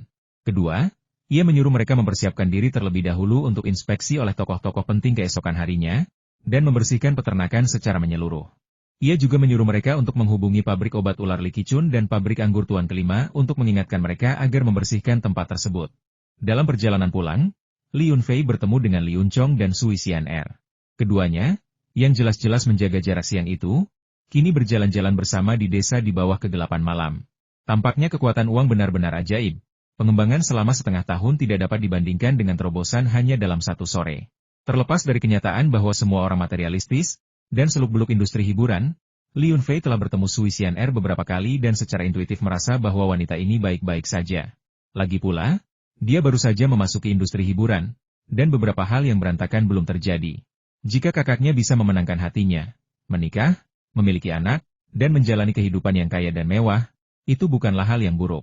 Di bawah cahaya lampu jalan, ketika Li Yunchong melihat Li Yunfei, dia berteriak saudara Fua dari kejauhan, lalu berlari kecil menghampiri dan berterima kasih kepada Li Yunfei, sambil berkata, "Saudara Fua, terima kasih atas apa yang terjadi antara aku dan Sui Xian'er." Saat melihat Li Yunfei, Sui Xian'er tak ragu memanggilnya kakak Fua sebelum menyingkir. Li Yunfei menganggap Sui Xian'er gadis yang baik, tidak seflamboyan dan sok seperti selebriti lainnya. Namun, Li Yunchong masih tampak bingung, gagal memerankan peran sebagai generasi kedua yang kaya, yang membuat Li Yunfei tersenyum kecut selamat dulu. Kasih sayangmu yang mendalamlah yang membuatnya tersentuh. Mengapa berterima kasih padaku? Lagi pula, jika kau ingin berterima kasih pada seseorang, berterima kasihlah pada ayahmu. Dialah yang membuatmu menjadi generasi kedua yang kaya. Ayahku pernah bilang kalau bukan karena kakak Fua, keluarga kami pasti masih kesulitan. Siapa sangka pabrik farmasi kecil dengan investasi awal beberapa juta bisa tiba-tiba menjadi perusahaan besar bernilai ratusan juta? Ketika Li Yunchong pulang tadi malam, ia secara khusus menanyakan kepada Li Qichun tentang pabrik farmasi keluarganya. Li Qichun tidak menyembunyikan apapun dari Li Yunchong dan menceritakan semua perubahan yang telah terjadi sejak saat itu. Jadi ketika Li Yunchong melihat Li Yunfei, dia langsung merasa berterima kasih. Li Yunfei hanya melambaikan tangannya dan berkata, "Selama kamu bisa hidup dengan baik, itu saja yang penting. Di antara saudara, tidak perlu berterima kasih." Setelah Li Yunfei selesai berbicara, dia pergi. Dia tidak tega mengganggu percakapan mesra pasangan muda itu. Tepat sebelum pergi, Li Yunfei tiba-tiba teringat sesuatu dan dengan cepat berkata kepada Li Yunchong, "Tuan, sebaiknya Anda bekerja dengan sungguh-sungguh besok. Beberapa orang penting akan datang untuk memeriksa desa kita besok, dan kantor polisi Anda tidak boleh melakukan kesalahan sedikit pun." "Baiklah, aku mengerti." Li Yunchong mengangguk setuju, melambaikan tangan kepada Li Yunfei, dan pergi sambil menggendong Sui Xian'er. Ketika Li Yunfei kembali ke pertanian, ia kebetulan melihat Chu Yingtai sedang berjalan-jalan. Ia ingin memberitahunya tentang inspeksi gubernur yang akan datang, tetapi ia tidak tahu bahwa Chu sudah mengetahuinya. Chu Yingtai tersenyum dan berkata kepada Li Yunfei, "Saudaraku, gubernur datang ke Lijiashai kali ini karena kamu. Pertama, dia berterima kasih atas hadiah obatmu, dan kedua, dia sangat merindukan sayuranmu. Bahkan sebelum dia tiba, dia menelepon ponselku dan mengatakan bahwa aku tidak boleh pergi kemanapun besok dan aku harus minum-minum dengannya siang ini." Aku mengerti. Ngomong-ngomong, tunggu sebentar. Aku akan kembali ke dalam dan mengambilkanmu sesuatu yang bagus." Li Yunfei tiba-tiba mengedipkan mata secara misterius kepada Chu Yingtai, menyuruhnya menunggu di depan pintu. Mendengar itu, Chu Yingtai sangat gembira. Setelah semua usahanya, akhirnya ia menerima hadiah. Ia berpikir dalam hati bahwa ia telah mengumpulkan kekayaan yang tak terhitung jumlahnya sepanjang hidupnya, hanya berharap untuk maju dalam kultivasinya. Namun, ramuan spiritual sulit didapatkan, dan tanpa kesempatan yang tepat, bahkan dengan triliunan dolar pun, akan sulit untuk memperoleh satu pun. Ia menempatkan pelayannya, Kuan, di Hong Kong agar ia dapat terus memperoleh ramuan obat melalui jalur yang sama seperti sebelumnya. Sayangnya, meskipun mereka memperoleh sejumlah besar ramuan biasa, mereka hampir tidak menemukan ramuan yang mengandung energi spiritual. Dia mulai gelisah dan ingin kembali ke Hong Kong secara pribadi untuk mendesak para perantaranya agar mendapatkan bahkan satu ramuan obat untuknya. Jika tidak, kultivasi alam kedua yang baru saja stabil akan sulit dipertahankan. Tanpa diduga, Li Yunfei setuju untuk memberikan ramuan itu kepadanya pada saat genting ini. Ada banyak jenis ramuan, tetapi bagi para kultivator, ginseng berusia seabad dan polygonatum adalah yang paling dihormati, diikuti oleh Lingzi dan Hishou. Ramuan bergizi lainnya memiliki kegunaannya masing-masing dan tidak dapat digeneralisasikan. Tak lama kemudian, Li Yunfei keluar dari rumah sambil membawa 2 kotak cendana. Ia secara misterius menyerahkan kotak-kotak itu kepada Chu Yingtai, memandangnya dari kiri ke kanan seperti seorang pencuri, dan berbisik, "Jangan sampai mereka melihat kita. Tidak banyak ramuan spiritual tua yang tersisa. Setiap ramuan yang kau petik berarti satu ramuan berkurang. Gunakanlah dengan hemat." Kakekku mengatakan bahwa sayuran di ladang juga mengandung banyak energi spiritual. Mengonsumsi beberapa ratus kilogram sayuran setara dengan setengah ramuan spiritual. Chu Yingtai berterima kasih dengan tulus. Dan karena takut terjadi sesuatu yang tidak diinginkan, ia mengambil kotak cendana itu dan berlari kembali ke halaman rumah bambunya yang kecil di nomor 6. Adapun klaim Li Yunfei bahwa makan 1000 kati sayuran setara dengan setengah ramuan spiritual, ia mencemooh dan sama sekali tidak menganggapnya serius. Sayuran memang bermanfaat, tetapi berapa lama waktu yang dibutuhkan untuk menghabiskan 1000 kati sayuran? Selain itu, 1000 kati sayuran dari ladang, dengan harga beli saat ini, akan berharga ratusan ribu, yang jauh lebih hemat biaya daripada membeli ramuan spiritual secara langsung. Chu Yingtai berkata pada dirinya sendiri bahwa dia tidak kekurangan uang, dan dia bersedia membayar berapapun harganya untuk ramuan apapun yang dimiliki Li Yunfei. Dia telah menjalani sebagian besar hidupnya. Apa gunanya uang? Dia lebih memilih menginvestasikannya dalam kultivasi untuk memperpanjang hidupnya. Gu Zaoji muncul entah dari mana seperti peri gelap. Sikapnya yang anggun tak mampu menyembunyikan hasrat membara di matanya. Ia menangkupkan kedua tangannya sebagai salam dan bertanya sambil tersenyum. Saudara Li, mari kita lewati formalitas. Kau tahu, aku akan segera mencapai terobosan, kau tidak mungkin membiarkanku tanpa memilih satu pun, kan? Gu Tua, kau tidak adil, sudah berapa lama kau bersembunyi di pojok? Li Yunfei sebenarnya sudah lama memperhatikannya, tetapi dia pura-pura tidak tahu dan bertanya dengan pasrah. Belum lama ini, sejak aku mendengar kau dan kakak Chu berbisik-bisik, aku berjongkok di sini, menunggu kelinci itu menabrak tunggul pohon, jawab Gu Zaoji dengan percaya diri, tanpa menunjukkan sedikit pun rasa bersalah.